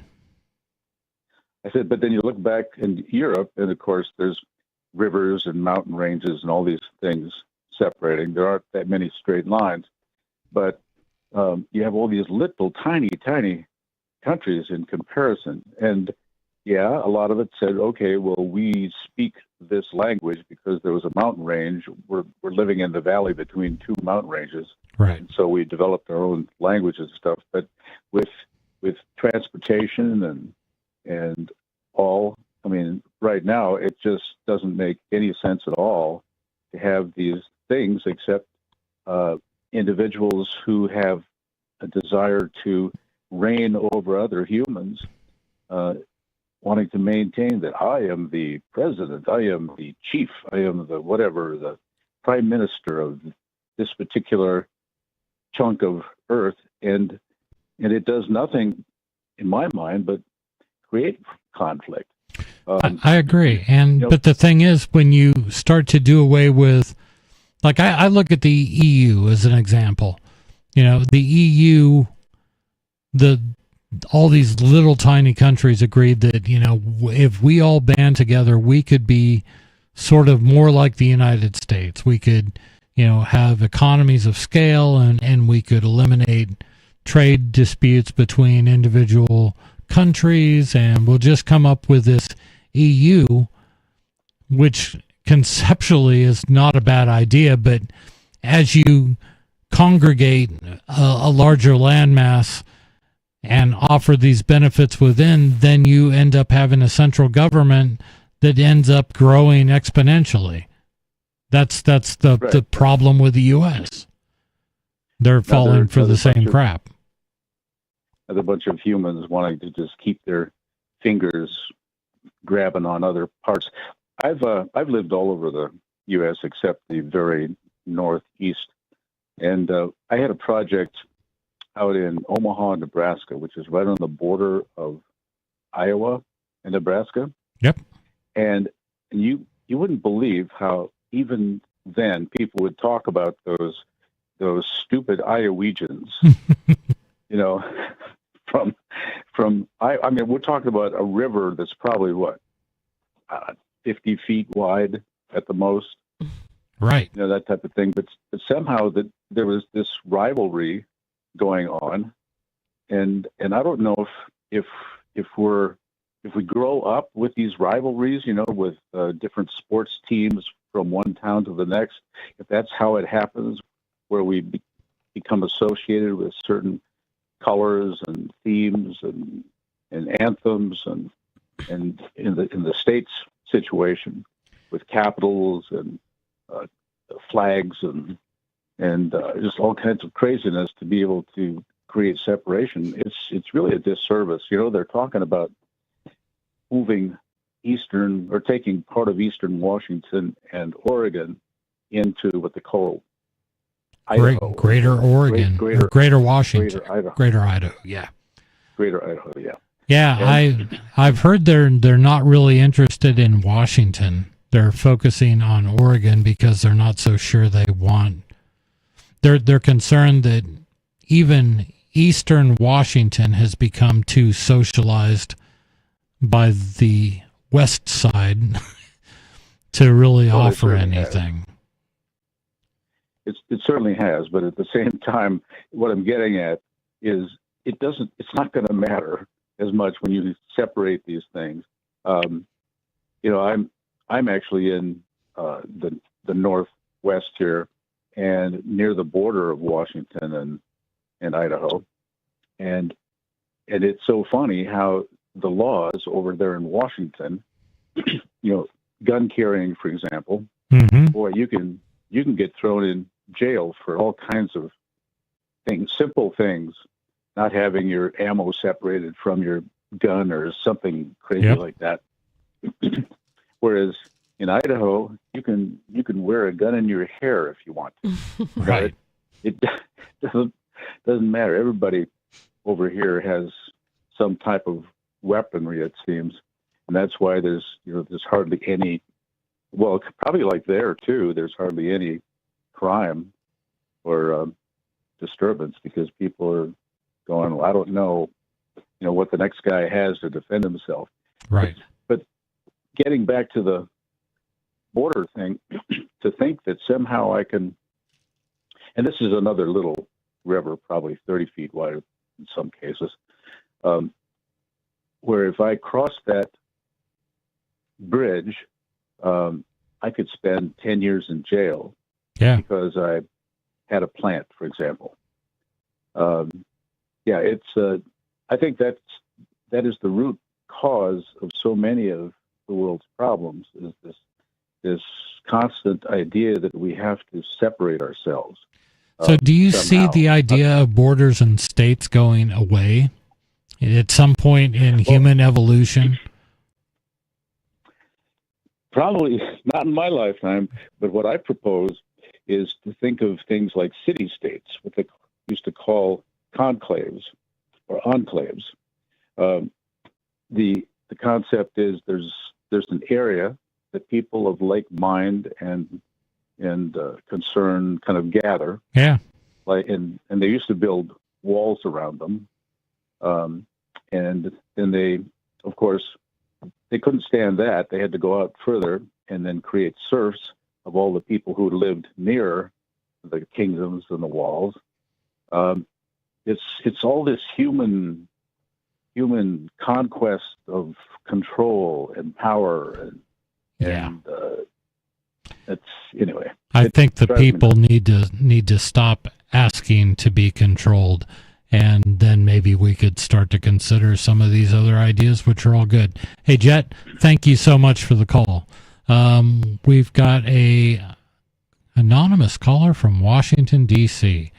Anonymous caller. Oh, hold on. Let me put you on pause. Yeah, something wrong with the phone. Hold on. Okay, let's try that again. It's easy to advocate for non-intervention when you free ride the best national defense of the greatest superpower that's ever existed. So what was... Not being able to worry about being conquered or anything. It's easy to advocate for that, right? So one of our callers advocated for... What would you say Turd was advocating for? He rounding up... He seemed to say that rounding up... And first of all, occupying the Palestinian Gaza Hamas Strip would be a great way to put them in concentration camps or whatever. Anyone who doesn't want to leave gets rounded up and stuck somewhere. I don't see anything wrong with that. Okay. I don't see anything wrong with that. You know what capitalism does, right? Capitalism would have solved this issue a long time ago, right? Property should be determined by a bidding process. If you're willing to take over another person's property, that can be just in a capitalist system, just as long as you utilize the land more profitably for society than the last owner you took it from. Yeah, right? That's where we disagree. Well, evolution doesn't care what you think, right? No, evolution does, because we want to evolve into a better people. That's where I think what we want to do.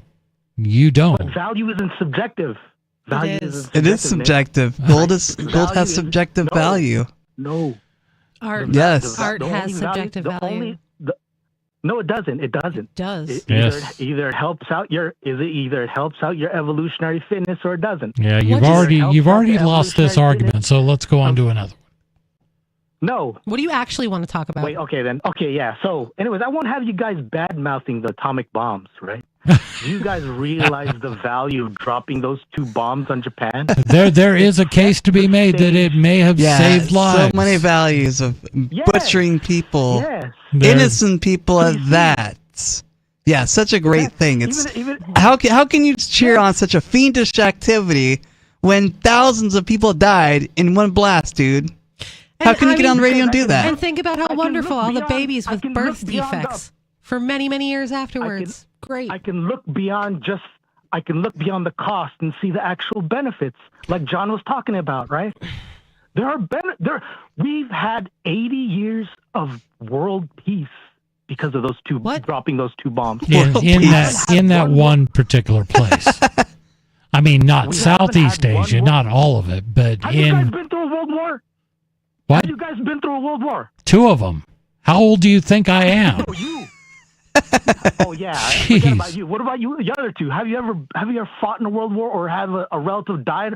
One of your current relatives die in a world war? No, they're just constantly looming on the horizon. Yeah, they're like a threat. Yeah, exactly. Riley, do you know what we did before we dropped those atomic bombs to Japan with incendiary bombs? The gruesome. Of course I do, and it's horrible. Incendiary bombs. It was worse than the war is a racket, dude. It's a racket to feed the rich people, and here you are advocating for wealthy, destructive human beings to continue destroying.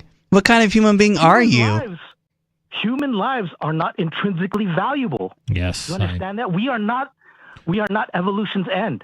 Yes, I understand your point. Yes, we understand you're not valuable. You've tried this, you don't value that. That's okay. And we just agreed to disagree. I do. No, hold on. I do value human life, just not mine for its own sake. Right? We're only a means to another end. I understand you think that. We do understand you say that. No, you call up and you say the same thing, so we're not disagreeing that you believe John, that. Look, we're probably doomed. What sense does it make to live for our rate, for even the human race, if we're doomed? Let me ask you this. What rationale is there if we're doomed? Let me ask you this. Humans would never have gotten to the point they are at now if everybody thought like Skeeter. Because they'd be like, it's raining outside. The cavemen would be like, it's raining outside and I can't go get food. I'm doomed. I'm just going to die in this cave. I just want to ask him some because we're a questions. means. Skeeter. You have your points of view. Do you agree that I can have my own points of view? No, and we cannot be both correct, right? We cannot be both correct. No. Value is objective, right? We're value comes from the desires of evolution or its selection patterns, right? We have to determine what those are. Because, yes, that's where objective So we value comes disagree. from. If our no, but mine's scientifically proven. If our subjective valuation Is the deviates science from evolution's settled? desires, Is that what you're saying? our subjective valuations, if our subjective values differ or deviate from evolution's desires, the further we deviate, the more it imposes selection pressures against us. That's how natural selection works. It tunes us in order to align our desires with its desires. I understand your points of view and your belief. I just disagree with you. Dude, I just disagree. With actual economics. But you can't just disagree. Yes, I can. Why can't I just disagree with you? I give you a chance. There's mathematics there's mathematical game theory behind my analysis, and there's just voodoo praxeology behind yours. Right? Okay, you can't just objectively deny a scientific claim like that. I can just disagree. It's simple. I disagree. I disagree with your conclusions. But value is not subjective. Who cares about what you think? Right? There you go. You don't care what I think, and I don't care what you think. You have no pressure to agree with me. I have no pressure to agree with you. You better care about the people's opinions that are closer to evolution, to the analysis. I don't care about anybody's opinion. That's why I'm doing the show. You're forced to care about evolution's opinion. It programmed you, idiot. Where do you think? Does it program you? From? Yes, How did you get so brain dead, Ben? I've got to ask: are you the only successful not subjective. human? Not subjective, Riley. Are you the only successful human? That's peak evolution there. Yeah, peak evolution right there. Wait. This coming from a woman who says evolution stops. Oh my God, that's retarded, right? And I don't think that. Evolution doesn't stop, Skeeter. What I was telling you is that that's it doesn't one cackle too many. It doesn't strive for perfection like you think it does. All right. Yes, it does. And no, it doesn't. Evolution doesn't stop. It's Have a great accelerating. day. All right. I gave you lots and lots of time, and I just asked if we could agree to disagree, and you said absolutely not. You will not stop calling until we all agree with you. It's never going to happen. It's never going to happen. I know that. He doesn't know what he's talking about. Value is not objective. Subjective. Value is subjective. It is subjective. But it's not objective. Yeah. Hey, Skeeter thinks, he hung up on himself. Okay. Oh, nice. That's good. Yeah, I'm he is a troll. He is an absolute troll, and I still want to talk to him. I mean, that one, I think I got more out of it just in saying, can you and I disagree on something? No, I absolutely I am not allowed to disagree. My way is the right way because I got scientific analysis to back my opinion up. And the maths. He's got the maths. Mathing for Skeeter, me. who lives in his mom's basement and sounds like that, is closer to evolutionary perfection than us. And so he knows. I get that. And so we should listen to him. No, I know that. No, I don't know that. It's just insanity. But I occasionally do enjoy a good Skeeter call and love to ask him, how long does it last? It's never more than 5 minutes because that's all any of us could take. I let him talk for like a whole segment one time. Really? It didn't go anywhere. I don't doubt that. There was nothing that came out of it that was productive in any way. Subjectively or objectively? Both. Well, he's reliable. Yes, he's reliable and annoying. So I'm kind of disappointed. Sarah dropped off while Skeeter was ranting, and I'd hoped to talk to Sarah, but yeah, she'll call back. Maybe she'll call back. She's busy. Yeah. She's got like vitamins to sell and traffic lights to write about. Right. Yeah, all the fun things. So quickly, tell us more about RFK, because we've been trying to talk about this for an hour now. So I watched his first speech that he did. Okay. And I thought it was fine. He was like, we're going to look into everything. We're not going to be biased against anything. This is the sickest country in the world. Everybody has something wrong with them, and that's not normal. And, we're just going to investigate everything. Nothing's off the table. We're going to investigate the vaccines. We're going to investigate our foods. We're going to investigate these forever chemicals. We're going to investigate everything. Everyone's very upset that he said all of those things. Who is everyone? Just everyone? The media, all the left, like just everybody who is loud and says things loudly. Well, then the right So is all for it because, well, Trump put him there, so we got to support him. How can you be against things like that? Like, we're going to look into things. No. No, we don't want somebody to look into things. No, Lori, we can't look into things. The math is going to math that we shouldn't look into things. Yeah, and you might find things out. That's this insane argument that we've got all these years of proof, and no, you don't. You keep science is about continuing to dig, continuing to question things. That's what the scientific method is. That's right. That's why whenever someone says the science is settled, you don't believe that person, anything they say, because that's not a real thing. Science does not settle. No, science will never settle. No. The scientific method is a tried and true method, but scientists are always discovering new things. Right, because there's constantly new information. We have better tools, better... And there's no part of the scientific method that says if you make it to this point, you can then say the science is settled. And you just give up now. Don't ask any more questions. It's done. Don't ask any more questions. Don't try to come up with a better mousetrap. Don't try to further human knowledge. Just stop. Stop if you reach this point. That's right. And they just want us to. And that's left and right. I hate to say it, but it's more on the left, and they just want to believe anything big government says as quote-unquote science trademark copyright. Until the government is now saying, hey, let's look into all of these things that everyone's been saying for a long time, and everyone is... No, you can't do absolutely that. Don't do that. Don't do that. Don't tell us that our whole lives have been a lie. We've spent all these years trying to convince people that this is the right way to think. Now what? You telling me that I really could have just ate good food and moved my body around and felt better?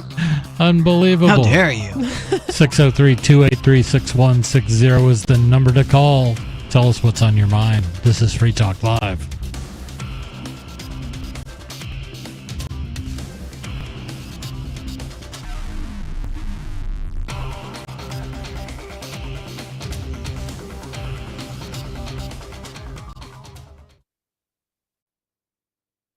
This hour of Free Talk Live is brought to you by Dash Digital Cash. Dash is the cryptocurrency designed to be used for spending. Tired of the ever-inflating US dollar? You can live your life on Dash instead with some handy websites.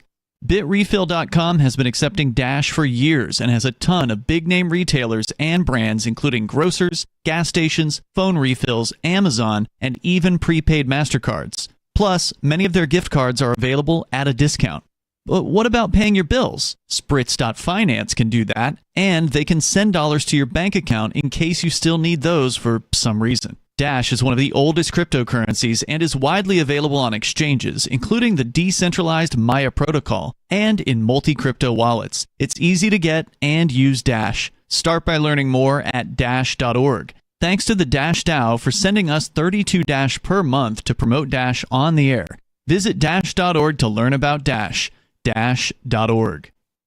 There are basically two types of advertising, direct response and branding. Radio's great for direct response with its low cost to listener ratio, but audio can't be beat for branding, which is a longer term endeavor. You want to be the first thing that someone thinks of when they think about your product or service. If you have a local business that you want kept top of mind in your community, call the station. If you need national reach, Free Talk Live's got around 200 radio stations, millions of monthly listening sessions, can suit all budgets, and if we don't think we're right for you, we'll tell you. Email me, mark@freetalklive.com.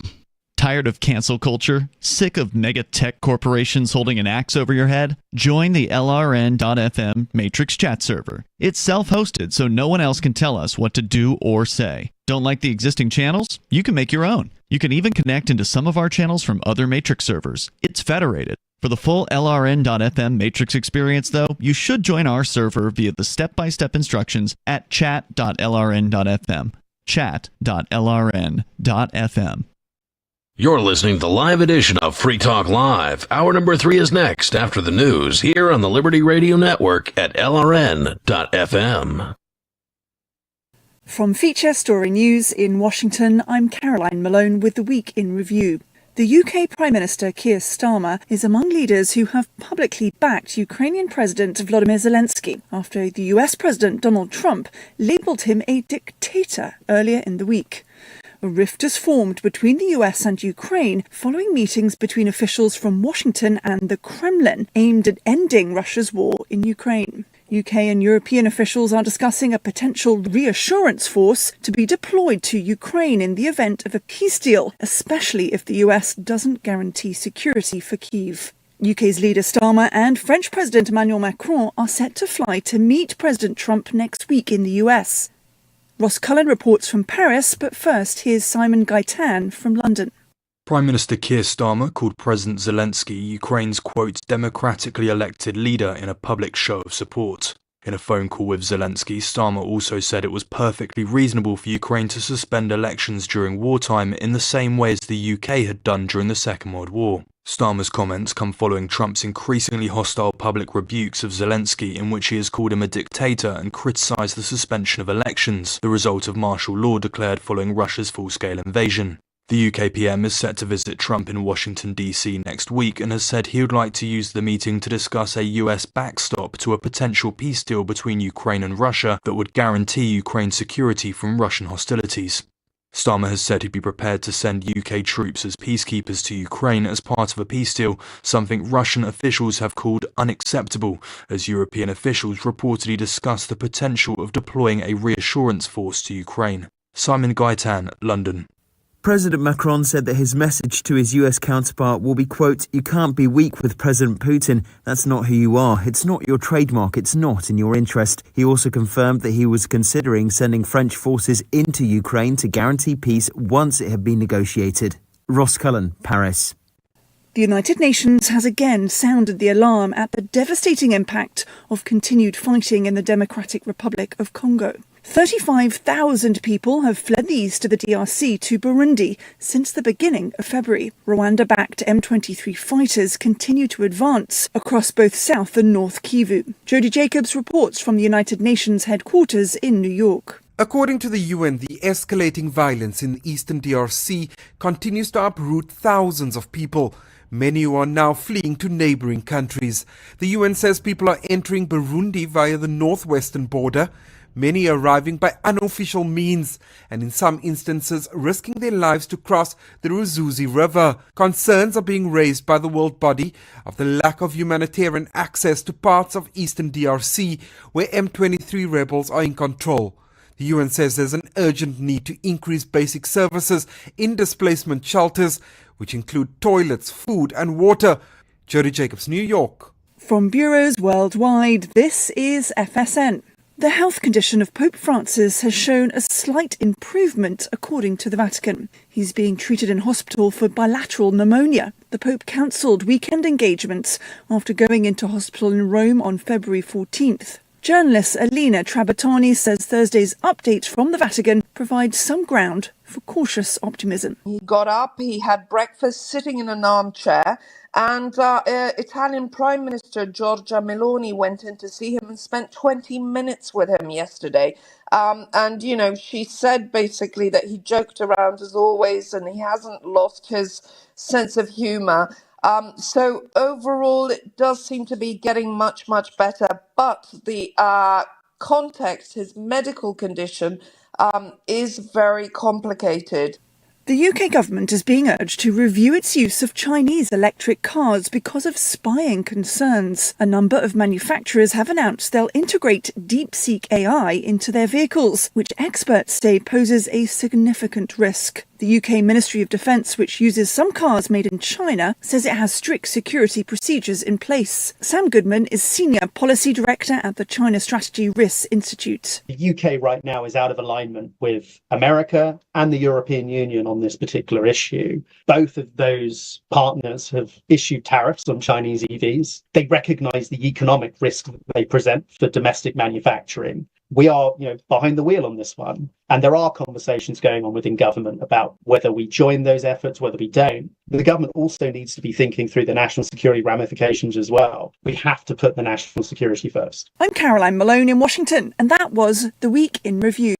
And if you thought things couldn't get more infantile and aesthetically insulting than Fergie, Kesha, or Katy Perry, then you obviously haven't met 22-year-old Karonica, the latest and most horrid, talent-bereft pop monstrosity the music industry has ever sadistically forced down the American public's collective throat. She's here with us in the studio right now. What? Now tell us, Karonica, how did you first decide that you wanted to be the cipher through which the cynicism of a morally bankrupt industry is channeled? Yo, I just do what I do. Know what I'm saying? It's like people just love my ish. Right. You are in the middle of your sold-out Damn Girl tour. Damn girl, that's right. Which is a heinous slap in the face to the English language, and will also travel to 47 cities, sapping the intellects of every young person along the way. I said, damn girl, that's right. There's no light in your eyes, Karonica. I got nothing to say to the haters. I hate you. This is the Onion News Network. Don't miss a moment of Free Talk Live. Get our archives daily via our podcast at feeds.freetalklive.com.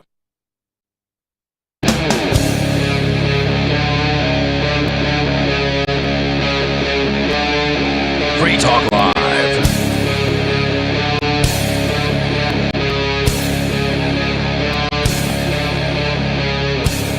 It is Free Talk Live. 603-283-6160 is the number to call to get on the air.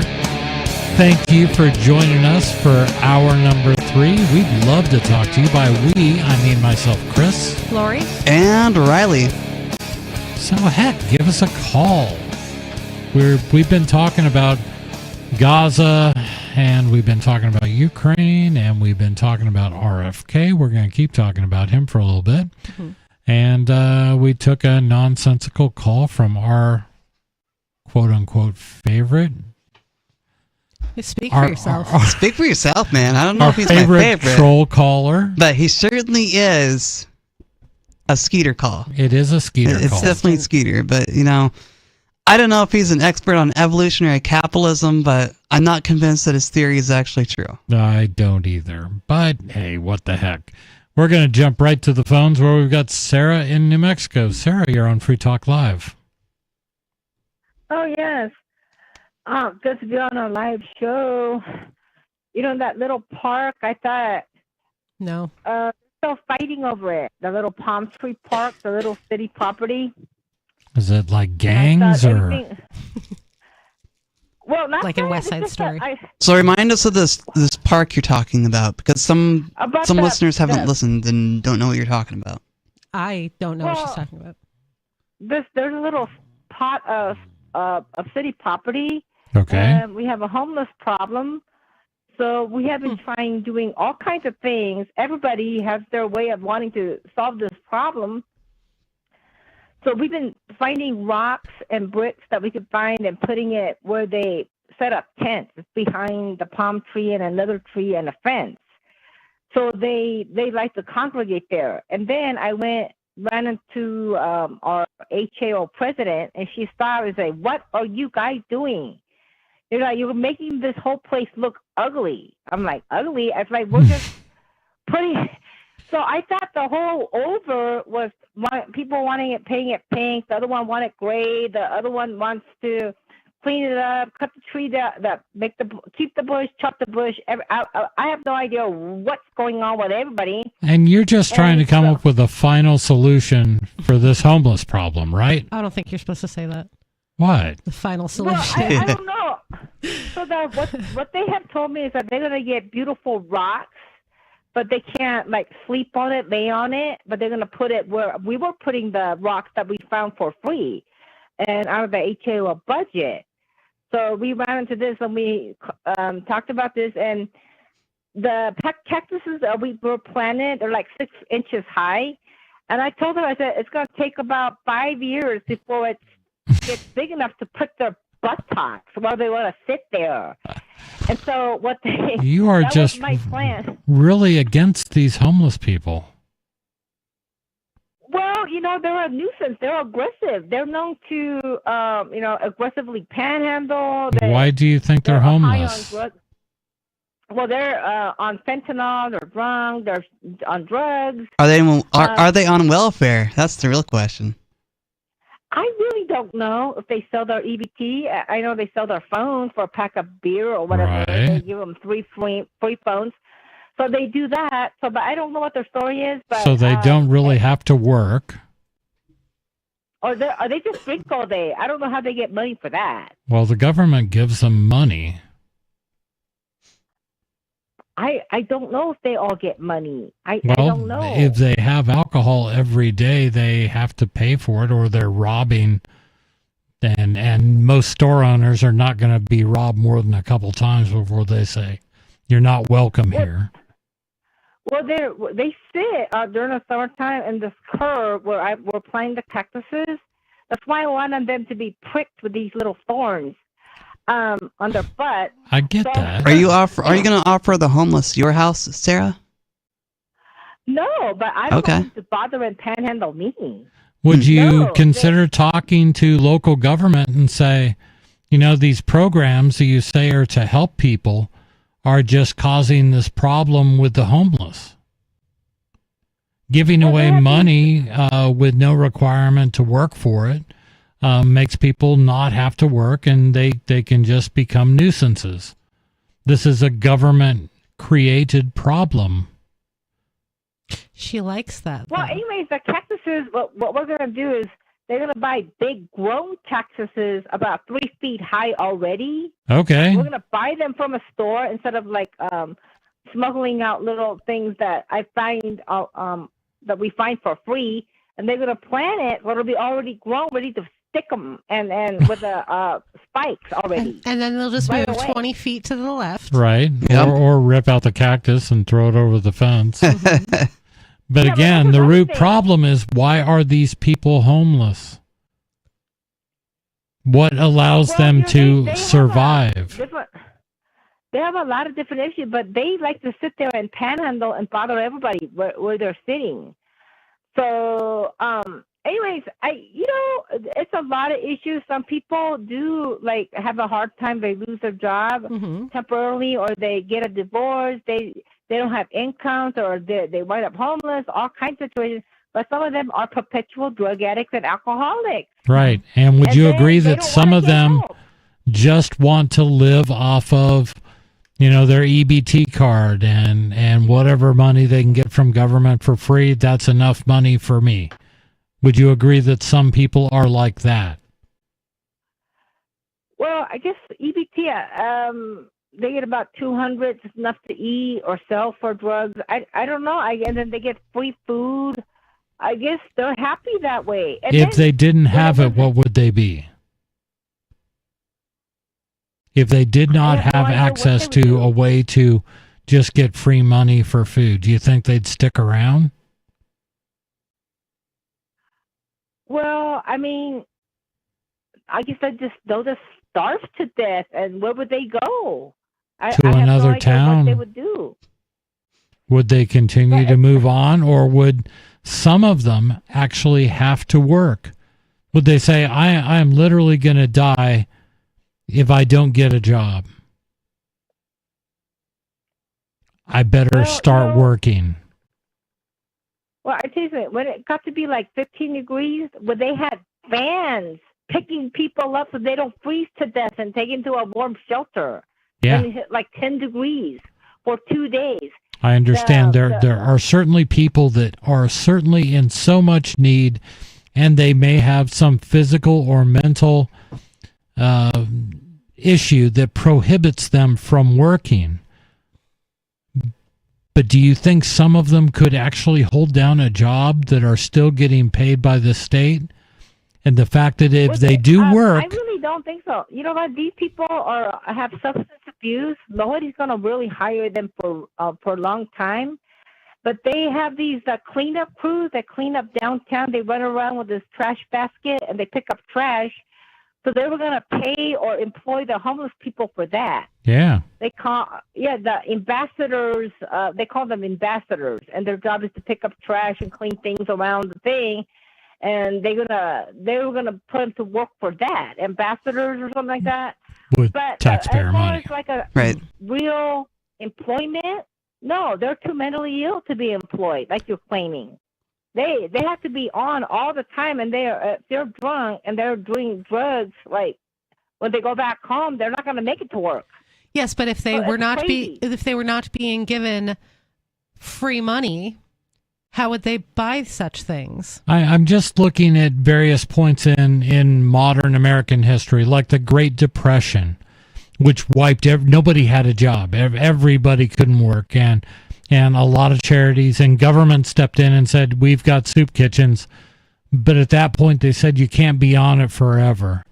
The fact is, most people did not want the embarrassment of going and standing in line at a bread line or a soup kitchen. So they said, I've got to find work. I'll do whatever it takes, whatever menial farm labor I have to do so I don't have to be in this position. And now government says, oh, you're in real tough straits. Let's just give you some money so you live. That's a problem. Do you agree or disagree? Do you know the term enabling? Well, all these welfare programs came about, Social Security came about during the Great Depression. Yes, but they're not supposed to be a way of life. They're supposed to be temporary. They're supposed to be temporary. And when they first came up with them, that was the promise. These are not going to be permanent solutions.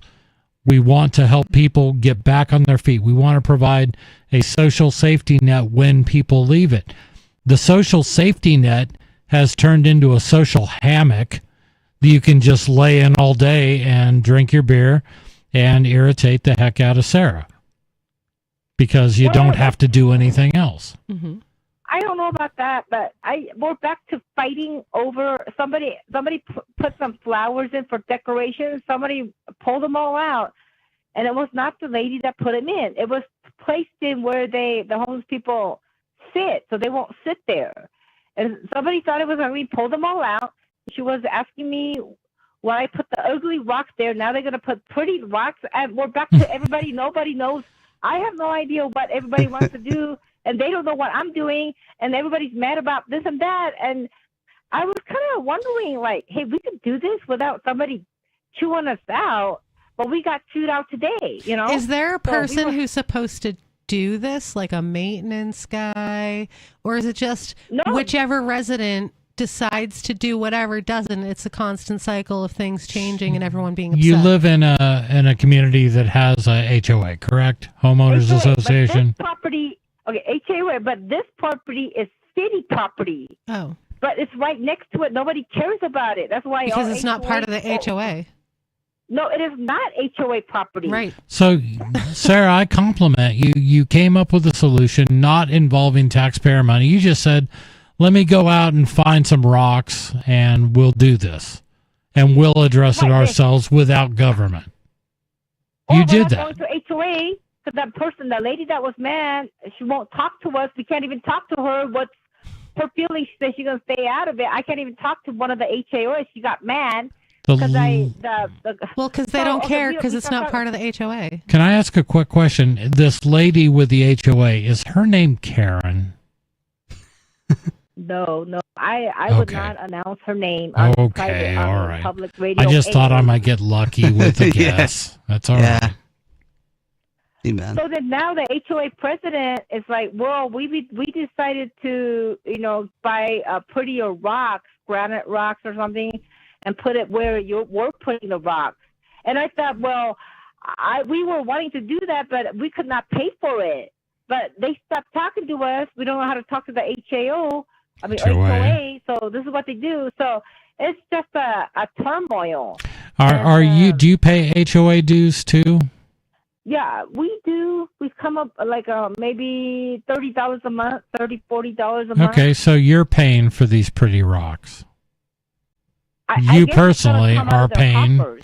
Yeah, you are personally paying for those pretty rocks. Right, if they decide to, but they're so I could care less about the looks, but they're so concerned about making it pretty. Of course I'm they concerned are. about keeping the homeless people setting in, because they're gonna sit there for 3-4 days with 3-4 guys clearing out all the rocks to make it smooth to pitch a tent, and they're not gonna do all that work. They wanna drink and do drugs. Why would they want to do all that much work? So they could set up a little house. How about have you guys talked about providing some housing for the homeless? They have the the service aid people. When they pitch a tent, they will go and talk to them. We could try to get you housing. We could get you into a program, or they call the cops and throw them out. Right. You know. Yeah, it's a problem. I'm just trying to impart my belief that a lot of the problems you're discussing are created by government, and I compliment you when you look at these problems, and you do it every once in a while, and I always give you a shout out. You're coming up with a solution that doesn't involve calling government into it. You're trying to clean up some public land, tragedy of the commons, at no cost. Right. To be fair, these homeless people have just as much right to be there as Sarah does, because it is public land. That is true. How do you feel about that? It's a homeless. The encampment is illegal. You cannot set up to build a little house and live there forever without paying rent. That is technically Who's illegal. stopping them, though? Well, apparently you can. They're doing it. The cops will go out there and remove them. And they'll move right back. Yep. No, they haven't. That's why we're putting a bunch of rocks and bricks right now, so they don't want to move back. Okay, by making it unappealing. I get that. I mean, there's a couple problems here that I see that I'm just hoping that you begin to question, why do we have these problems in the first place? And then you can focus your efforts in ways that address the root causes. You're trying to keep drunks from sitting on a vacant lot because it's close to your house. I understand that, but why are these people able to just sit there yet still survive? There needs to be something done with the system. Hey, Sarah, thank you so much for the call. If I can just make a quarter-inch move with Sarah by the time I'm 600 years old. How close are you to 600? I got a couple years left. Okay. She has this wall there in her brain where if you get close to the fact that Sarah is also doing the same thing, she'll shut it down immediately. I know this. We can only hope, Lori. We can only hope You that can hope. one day Sarah will move closer to be like, oh, this is communism and socialism and all these freebies are so enabling to people. Exercise in futility. I know that, but I'll still do it. It's important to do it as much as you can, Chris. Keep it up. Tell us more about Okay. What's their take on this? So Politico wrote this article about RFK. It says, Kennedy has taken control of the nation's health apparatus amid a barrage of firings and abrupt policy shifts, marking the start of a tenure that allies and adversaries alike equate to a hostile takeover of the agencies he spent the last 2 decades maligning. An anti-vaccine activist widely dismissed as a fringe political figure just 6 months ago, Kennedy in his first week began steering the 80,000-person department in a radically new direction, preparing to dismiss key vaccine advisors, vowing to alter long-standing public health priorities, and standing by as the Department of Government Efficiency gutted elements of the workforce at health agencies that he is openly accused of corruption. What the hell is a key vaccine advisor? I have no what idea. Exactly? I guess it's a very important vaccine advisor. It's a person who's supposed to be advising on what vaccines are good for the government to distribute, I guess. I don't know. understand vaccine I assume scientists. it's the people who direct, like, probably which flu shots need to be done that year and such and such. Yeah, that's central planning. I don't think we need it. Okay, I'm with it. I mean, vaccine advisor. Yeah. Like I said, I listened to his speech, and all the things he said were like, we're going to look at everything and see if it's actually, the way they say it is. Right. Robert Kennedy Jr. has to sit down with the team and bring people to say, what have you done over the last 4 years? Del Bigtree, a close Kennedy ally and anti-vaccine movement leader who now runs the Kennedy-aligned Make America Healthy Again Action Advocacy Group. It's a lot of words. Said on Wednesday. If they're not producing real results and good science, maybe there's a better job for them somewhere else. Yeah, I agree with that. There you go. The upheaval triggered by Kennedy's confirmation as the nation's top health official has shaken much of the HHS workforce, which endured days of mass layoffs that hollowed out whole offices and decimated morale. Oh, hurt their feelings. Do you remember when everyone was getting fired because they weren't vaccinated? Yeah. Yep. But now they're getting fired because their jobs aren't really all that important, and that's not good. Well, just Don't because fire you have a federal that. job doesn't make your job permanent. Well, they think it does. Or worthwhile. They think it does. They think that once they got these jobs in the government, that's it. They get this job forever, and now they're set, and they get to just... Yeah. I've seen all these videos of these government workers that are like working from home, and they're running a farm instead of doing any work. Or, having like another small business that they're doing instead of actually doing the work that they're being paid by tax dollars to do. Well, I guess they get to do their small businesses and run their farms now. Mm-hmm. That's right. Look, you already have built-in backup plans. I mean, yeah, it's sad when people lose their jobs, but... Sometimes. No, not when it's the parasites. When these people who are suckling off the teat of you, the taxpayers, I am happy that they are going away. And I love every headline. Like I was tagging stuff for this week. The Department of Homeland Security prepares to fire hundreds of senior leaders this week. Oh, no. I'm not going to talk about that article because I'm happy just reading a headline. Fire hundreds of employees. Yeah. Senior guys. Yes, absolutely. Right. Bravo. These people, all these like upper level people who don't do anything. Right. They do nothing. They just sit there and rake in a paycheck. Yeah. Senior leaders of the Food and Drug Administration, National Institutes of Health and Centers for Disease Control and Prevention, nonpartisan career officials opted to resign rather than work under Kennedy.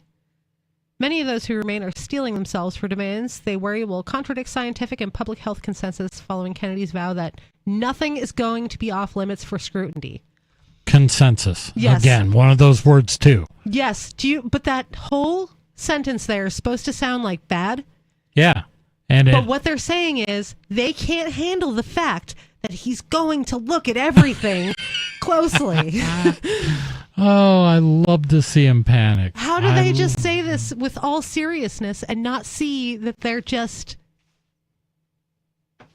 talking nonsense? They always are. Going to the phones where we've got David Ridley in New Hampshire. David, how are you? Hey, is it okay to drink dial? Yes. Absolutely. We encourage it. That's what I'm doing. All right. What are you drinking? It's drinking night.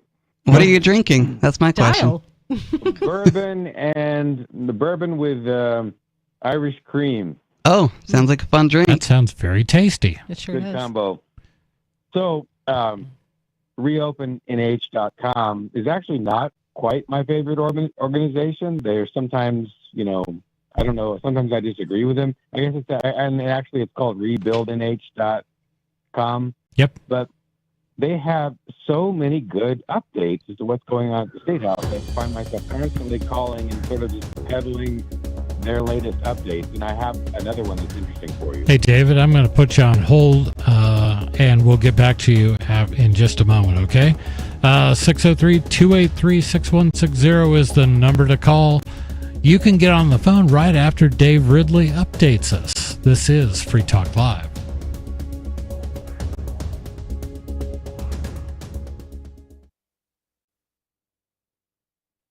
On Free Talk Live, we're bringing people to the ideas of liberty every day. For From wrestling superstars like Glenn Jacobs. You guys really are having an impact, I believe. Like I said, a lot of where I am now is due to listening to Free Talk Live. You changed my mind on some very important issues years ago. To random people tuning in on the radio.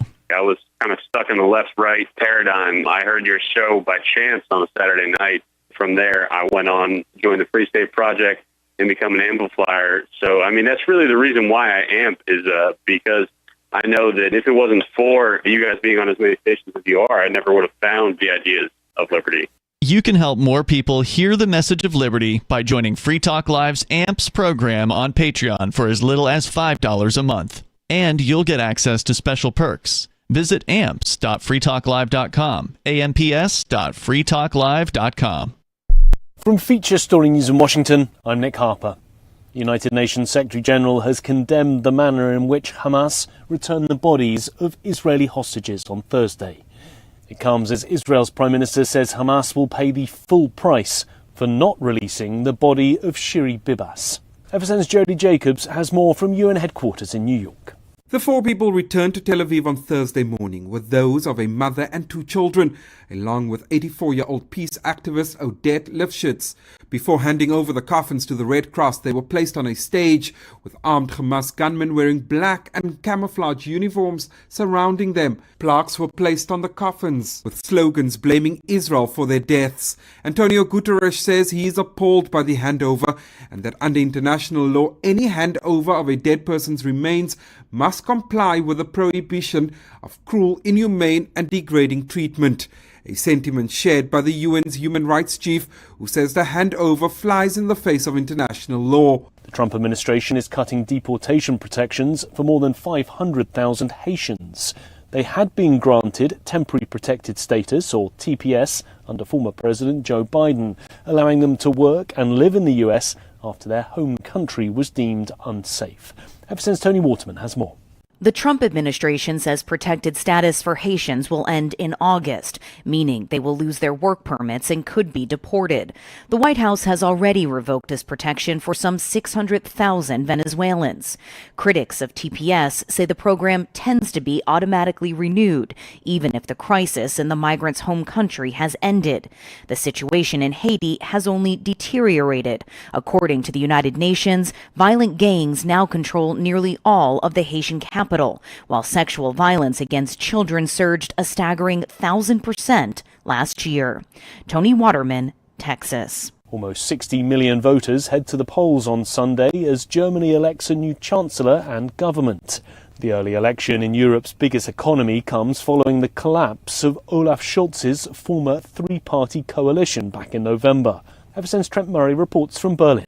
The latest polling suggests the Conservative CDU is likely to place first on election night, the party of former Chancellor Angela Merkel currently sitting on around 30%. Incumbent Chancellor Olaf Scholz will use his final hours of the campaign to rally his left-wing Social Democrat base in Cologne. His party is currently third on around 16%. In second place is the nationalist AfD. Criticised by its opponents as being too far right, it's unlikely to enter any coalition negotiations post-polling day due to a long-standing firewall principle between the main parties not to work with the AfD. From bureaus worldwide, this is FSN. We're still not sure why you'd want to watch, but our video feed is streaming nightly for free at cam.freetalklive.com.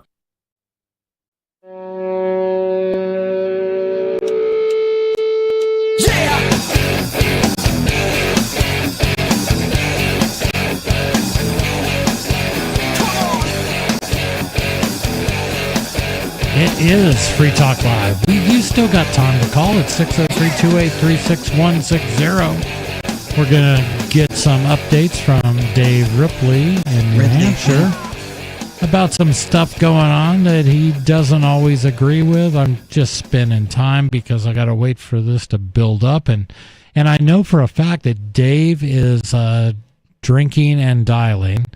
So I have to make sure that something doesn't slip out. You don't want him to say these 7 words? Just kidding. I won't do it. No, I've yet to be dumped. Me too. I've come very, very close to having to dump myself. I almost had to. Right. Accidents do happen. These things do happen. We're going back to Dave. We're going to trust that he's doing well. Dave, you're on Free Talk Live. Back to you. Well, if you have enough substitute words, you're good. Like if I say F-bomb, no one can bother me. Mm-hmm. If I say, what's the other one? S-bomb, no one can bother me. Or C-bomb, then no one can bother me. I just say C-bomb, F-bomb, and S-bomb instead of those words. Okay. It's a matter of habit, and that seems to work. Good. Good for you. All right. So here's this really F-bombing important thing that's going on here. I don't know. It's pretty important. It's cool. So it's now rebuildnh.com has announced that they are supporting a bill which is in the New Hampshire State House, and it says, quote, "This bill states that the state of New Hampshire and its political subdivisions will never enforce any mandate from the World Health Organization, World Economic Forum, or United Nations," unquote. Okay, I like that. Yeah, that's fine.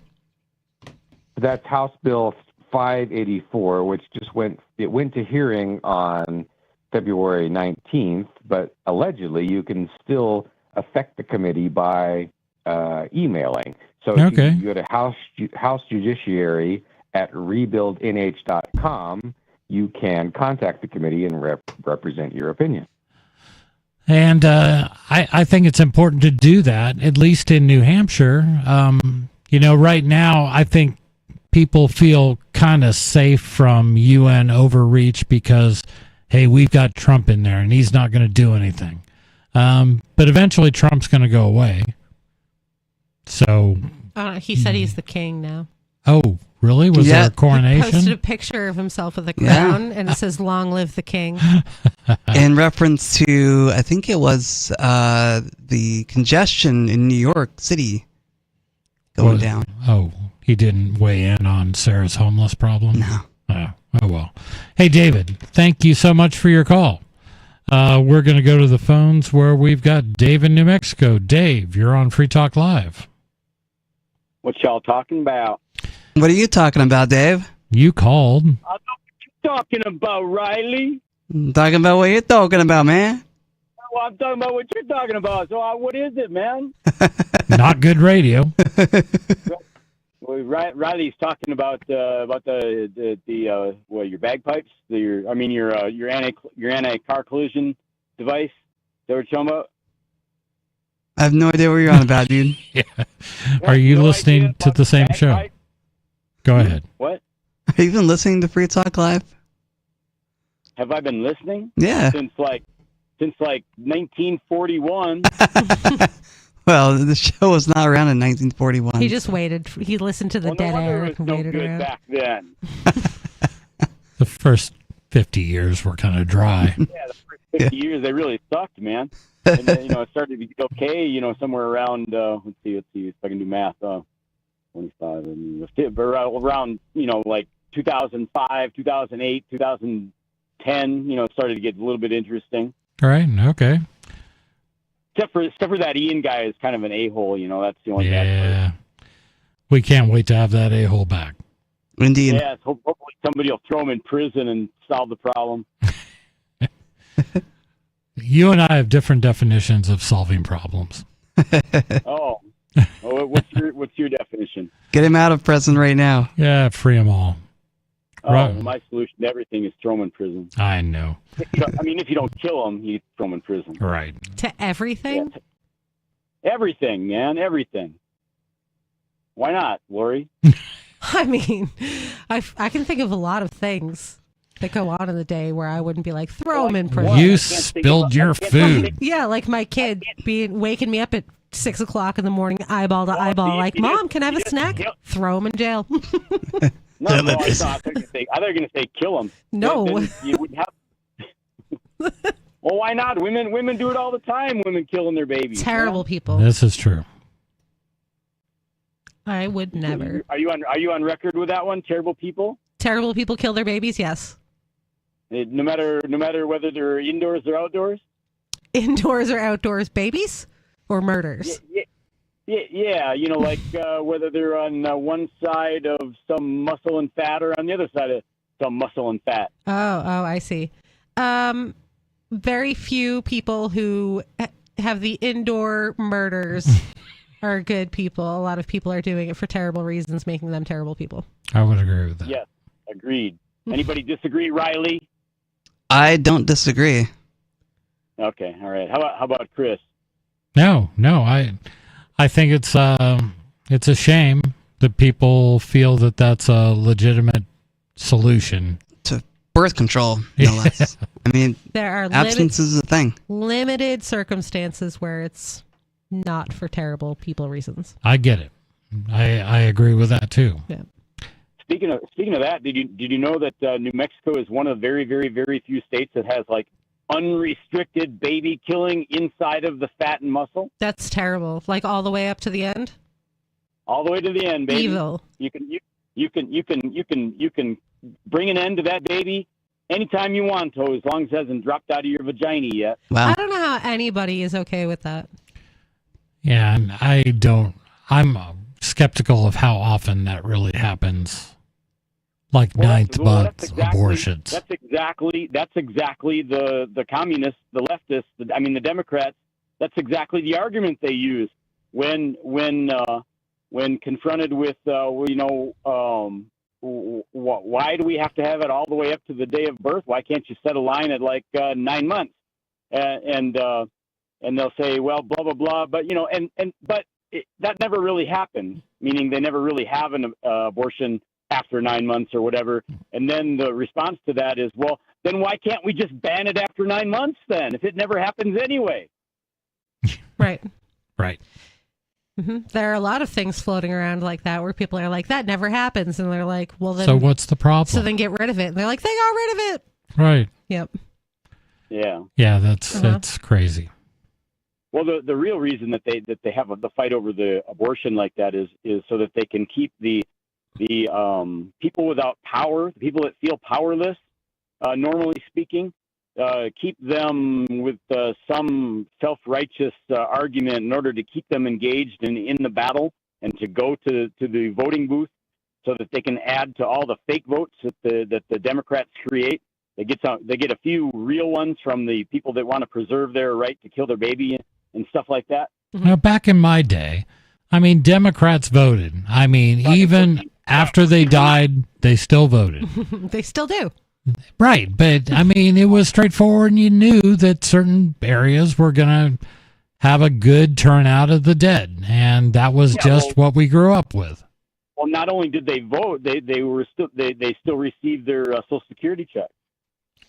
Yeah, but they had neighbors and family members who could still cash those checks. They said that there was one person who was like 339 years old getting a Social Security check, and I was like, it must be Chris. It wasn't me, I swear to God. Yeah. Is that blasphemy, Riley? What Chris just did? No. No? Why not? Why does that not qualify as blasphemy? No, well, it doesn't qualify as blasphemy in my opinion because How did I? Because you said you swear to God. Opinion, Riley. I asked about the law. I don't care about the law. Well, I didn't ask if you cared about the law. I just asked you what the law is. Especially like in Momo Land. What is the law on that in Momo Land? Was that blasphemy? I don't know, and I don't really care, honestly. Right. I don't think you're supposed to say, "Oh my God." Am I not? No. I think it's. Who said that? Well, you're not supposed to take the Lord's name in vain. Mm-hmm. Well, I try not to. I think the spirit of that rule has been corrupted because when you say, "Oh my God," you're not doing that.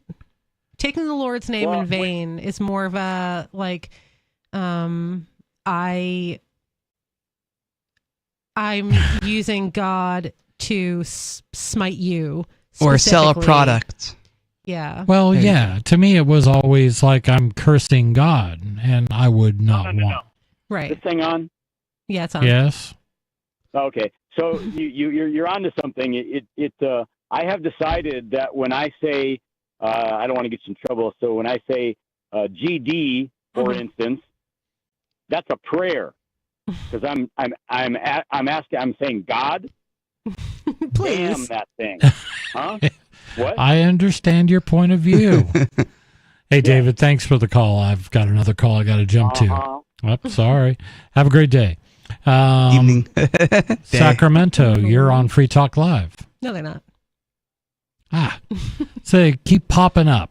Like 10 times I think I've seen Sacramento pop up, and I keep trying to get them, and Maybe it's the wrong number. I think they're just messing with me. Probably. Yeah, so learning a little bit about RFK and the horrendous things he's doing, which basically sounds like good stuff. And like anybody who didn't have a political agenda would say, okay, that's great. And if anybody did that, that would be a good thing.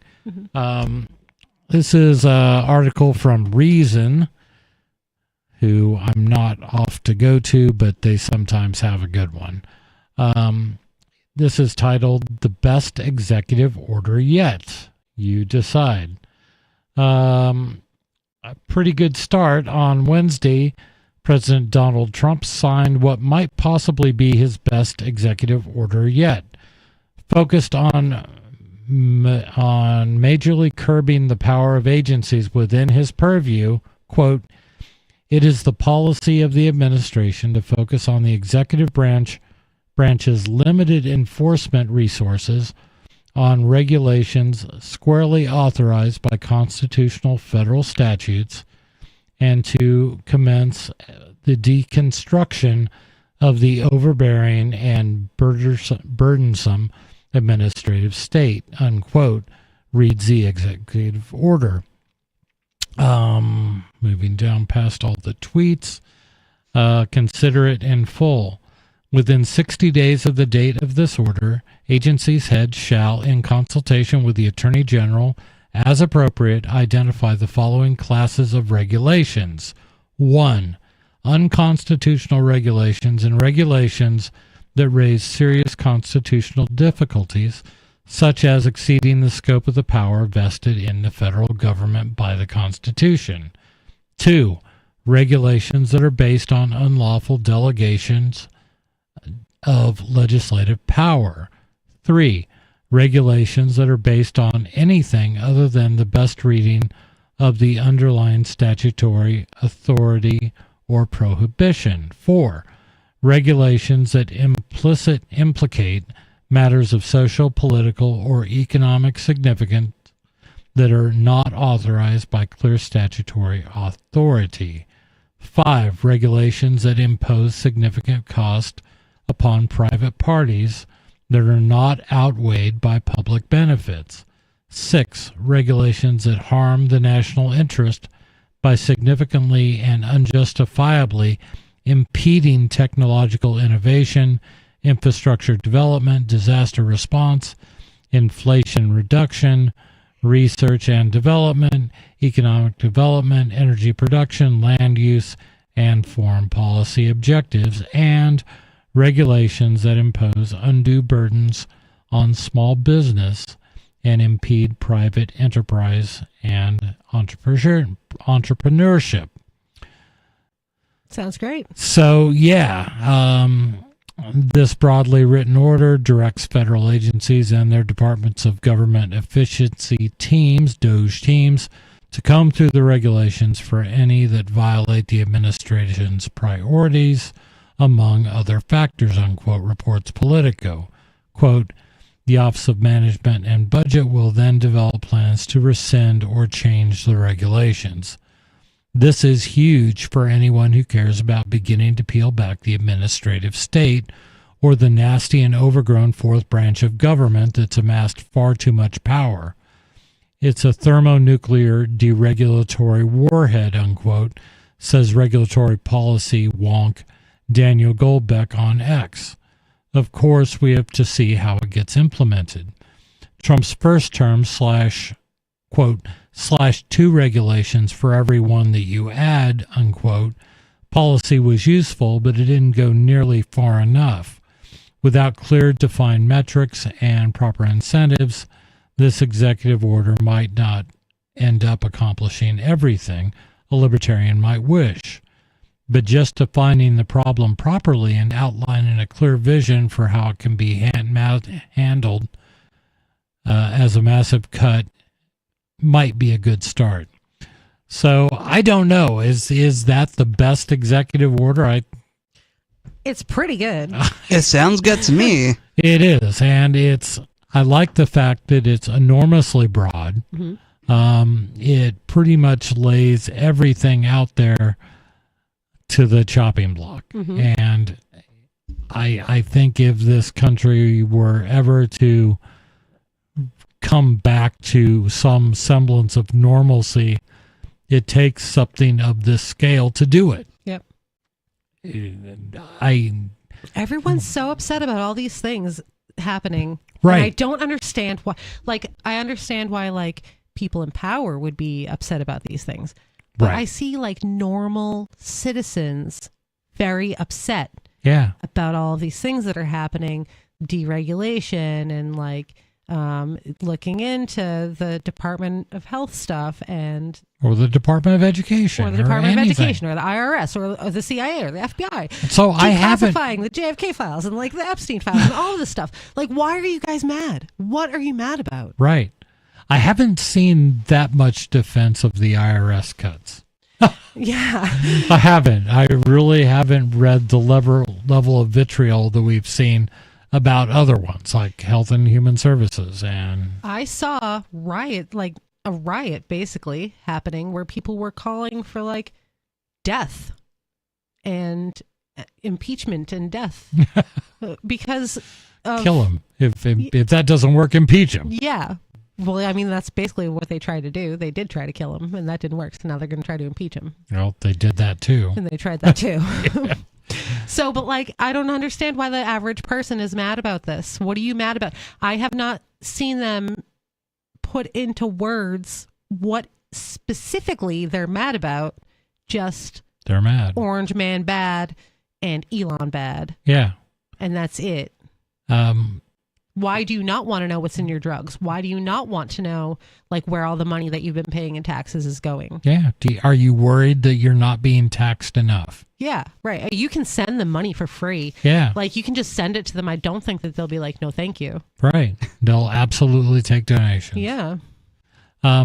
Yeah, that's the part. And I don't believe that Donald Trump has a mandate to do anything.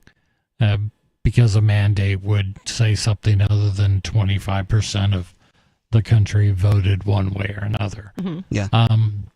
But I think this is a good step. And I will say, I don't understand a lot about, like, I'm not economically schooled like a lot of people on the show are. I haven't read all of these economic things, but from what I've heard about the tariff thing, is he's doing explicitly retaliatory tariffs. So if a country has tariffs on us, we tariff them back exactly the way that they have tariffs on us. Is that what's happening? That kind of makes it free trade.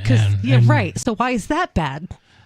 Yeah, just the idea is, why don't you just say, okay, we won't tariff you if you don't tariff us. That's basically what he's doing. Right. It's retaliatory tariffs. And he kind of overcomplicates things, and everything has to be, with Trump, it seems like everything has to be a negotiation that he has to be able to claim a win in somehow. Yeah, he likes to be the winner in every negotiation he comes to. Mm-hmm. I mean, we all like to be winners. Yeah, Sure. we all do. But with him, it's more than that. But when you lay it out like that, like that's what's going on, what is wrong about that? Everyone seems mad about that too, but what's wrong with that? Well, it's going to cause the biggest depression ever. And all of our economists that we go to when we need something bad to say about Donald Trump all agree. Oh, yeah? So there. Oh, okay. The science is settled. The science is settled. Yeah. Problem solved. I'll stop asking questions. Yeah. I don't like a lot of what Trump's talking about, especially I don't like the idea of starting trade wars. I like free trade, and, I liked NAFTA. And I like all these programs that promote a fair, free trade back and forth between different countries. That's good. Yeah, isn't leveling the tariffs fair, free trade though? Like it is. It's and hopefully they'll quickly see how unnecessary this is. Right. But if it gives him a win and he feels good about it, maybe that's not so bad. I hate hearing regular people go, we're going to have a Department of External Revenue, because so much money is going to be flowing in. No, it's not. No. You're going to be paying it. Right. And that's what people don't realize is they're going to be paying the tariffs. Right. They're just, either these countries are going to be like, let's level the playing field, or we're just not going to do business anymore. Those are the two options. Yeah.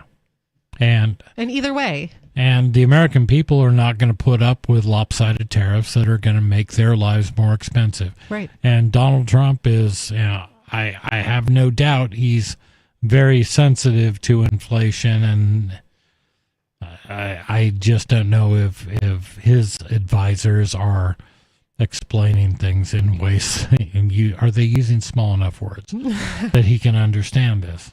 Free trade's good. Free trade is good. And everything else is just noise.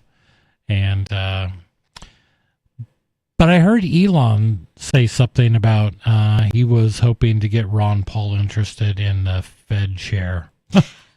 I heard that they wanted him to audit the IRS. Well, it was more. And he was like, "Yeah, I'll do it." More than that, they were floating his name around as the chairman of the Federal Reserve. That would be fun. That would be funny as hell. That is just great. Did they go to Fort Knox yet? He said they're going to live stream going into Fort Knox to see if the gold's there. I haven't heard anything about them being at Fort Knox, but I've heard them talk about it. Yeah, they said that they were going to go and they're going to live stream it, which is hilarious. Like, this is going to be the biggest. Oh, that would be hysterical. It would be hilarious for sure. Everything's so crazy, but I will say that if it's going to be crazy anyway, we might as well be entertained. Exactly. Right. And that's the only thing I can say I'm looking forward to and that's why the news suddenly became fun again. Because you just stopped taking this crap so seriously. None of it. You can't take anything seriously. We were talking about that. We have an apartment called Doge. It's named after an internet meme. Yes. Of a little dog. It's perfect. Mm-hmm. Shiba Inu. It was such a great meme. I just remembered like years and years ago, one of, I think it was the second or third Pork Fest I ever went to. Suddenly nobody was trading in Bitcoin, like for crypto, nascent crypto. This was like in 2014, 2015. Everybody that year was trading in Doge. It's funny. It was hysterical. I'm like, do you take Bitcoin? Like, no, we're taking Doge. It was like everywhere, every booth you went to, you wanted to buy something. We take gold, we take silver, crypto. We're taking Doge this year. So everybody was suddenly Doge rich. I have a little bit, and I was hoping it was going to go up when Doge happened in the government, and everybody would be like, yeah, Doge, it's funny. But it didn't. I can't imagine that somebody held on to a sizable pile, and it's probably worth something compared to 2014, 2015. It's nuts. Well, that's it for our show for tonight. Thank you for tuning in to Free Talk Live. We'll be back on the air, not us, but people like us. We're doing a show tomorrow. Night. Yeah. Come join us then. Peace.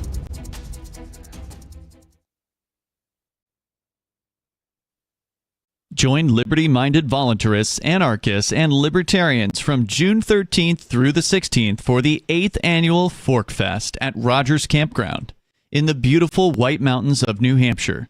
Fork Fest is a fork of the Porcupine Freedom Festival, which has sold out in recent years. Fork Fest happens the weekend before the Porcupine Freedom Festival. Fork Fest is decentralized, which means that there's no ticket cost and no one is in charge. All you have to do to join the fun is reserve your camping site, RV site, or motel room with Rogers Campground for June 13th through the 16th. You can find out more at the unofficial website, forkfest.party. You can also connect with other attendees on the Forkfest Telegram and Matrix chat rooms, as well as the Forkfest forum. You can find links to those at forkfest.party. We hope to see you there June 13th through the 16th. Forkfest.party. Looking for a great real estate investment? Consider New Hampshire, which is ground zero for the Liberty Movement. Your first call should be to Mark Worden from Porcupine Real Estate. He's more than just a real estate agent. He's your New Hampshire concierge. Where are the best places to live? Do you want farm, city, the burbs, or forest? Do you want a duplex or multifamily building so that renters pay your mortgage? There are homes in all price ranges in New Hampshire, and Mark can help with financing too. Invest in liberty and property. Mark Worden can help. PorcupineRealEstate.com. There are lots of ways to listen to Free Talk Live. Our podcast has been around since podcasts began, and now the FTL feed is loaded with content besides our full show archives. Did you know that we make it easy for you to customize your podcast subscriptions? We have different feeds, one that includes only our full shows, one with just the Daily Digest, and our main feed that includes everything. You decide what you listen to. It's quick and easy to customize your feeds at feeds.freetalklive.com. That's feeds.freetalklive.com. Coming up next after the news, hour one of the latest episode of Free Talk Live here at listen.freetalklive.com. From Feature Story News in Washington, I'm Caroline Malone with the Week in Review. The UK Prime Minister Keir Starmer is among leaders who have publicly backed Ukrainian President Volodymyr Zelensky after the US President Donald Trump labelled him a dictator earlier in the week. A rift has formed between the US and Ukraine following meetings between officials from Washington and the Kremlin aimed at ending Russia's war in Ukraine. UK and European officials are discussing a potential reassurance force to be deployed to Ukraine in the event of a peace deal, especially if the US doesn't guarantee security for Kyiv. UK's leader Starmer and French President Emmanuel Macron are set to fly to meet President Trump next week in the US. Ross Cullen reports from Paris, but first here's Simon Gaitan from London. Prime Minister Keir Starmer called President Zelensky Ukraine's, quote, democratically elected leader in a public show of support. In a phone call with Zelensky, Starmer also said it was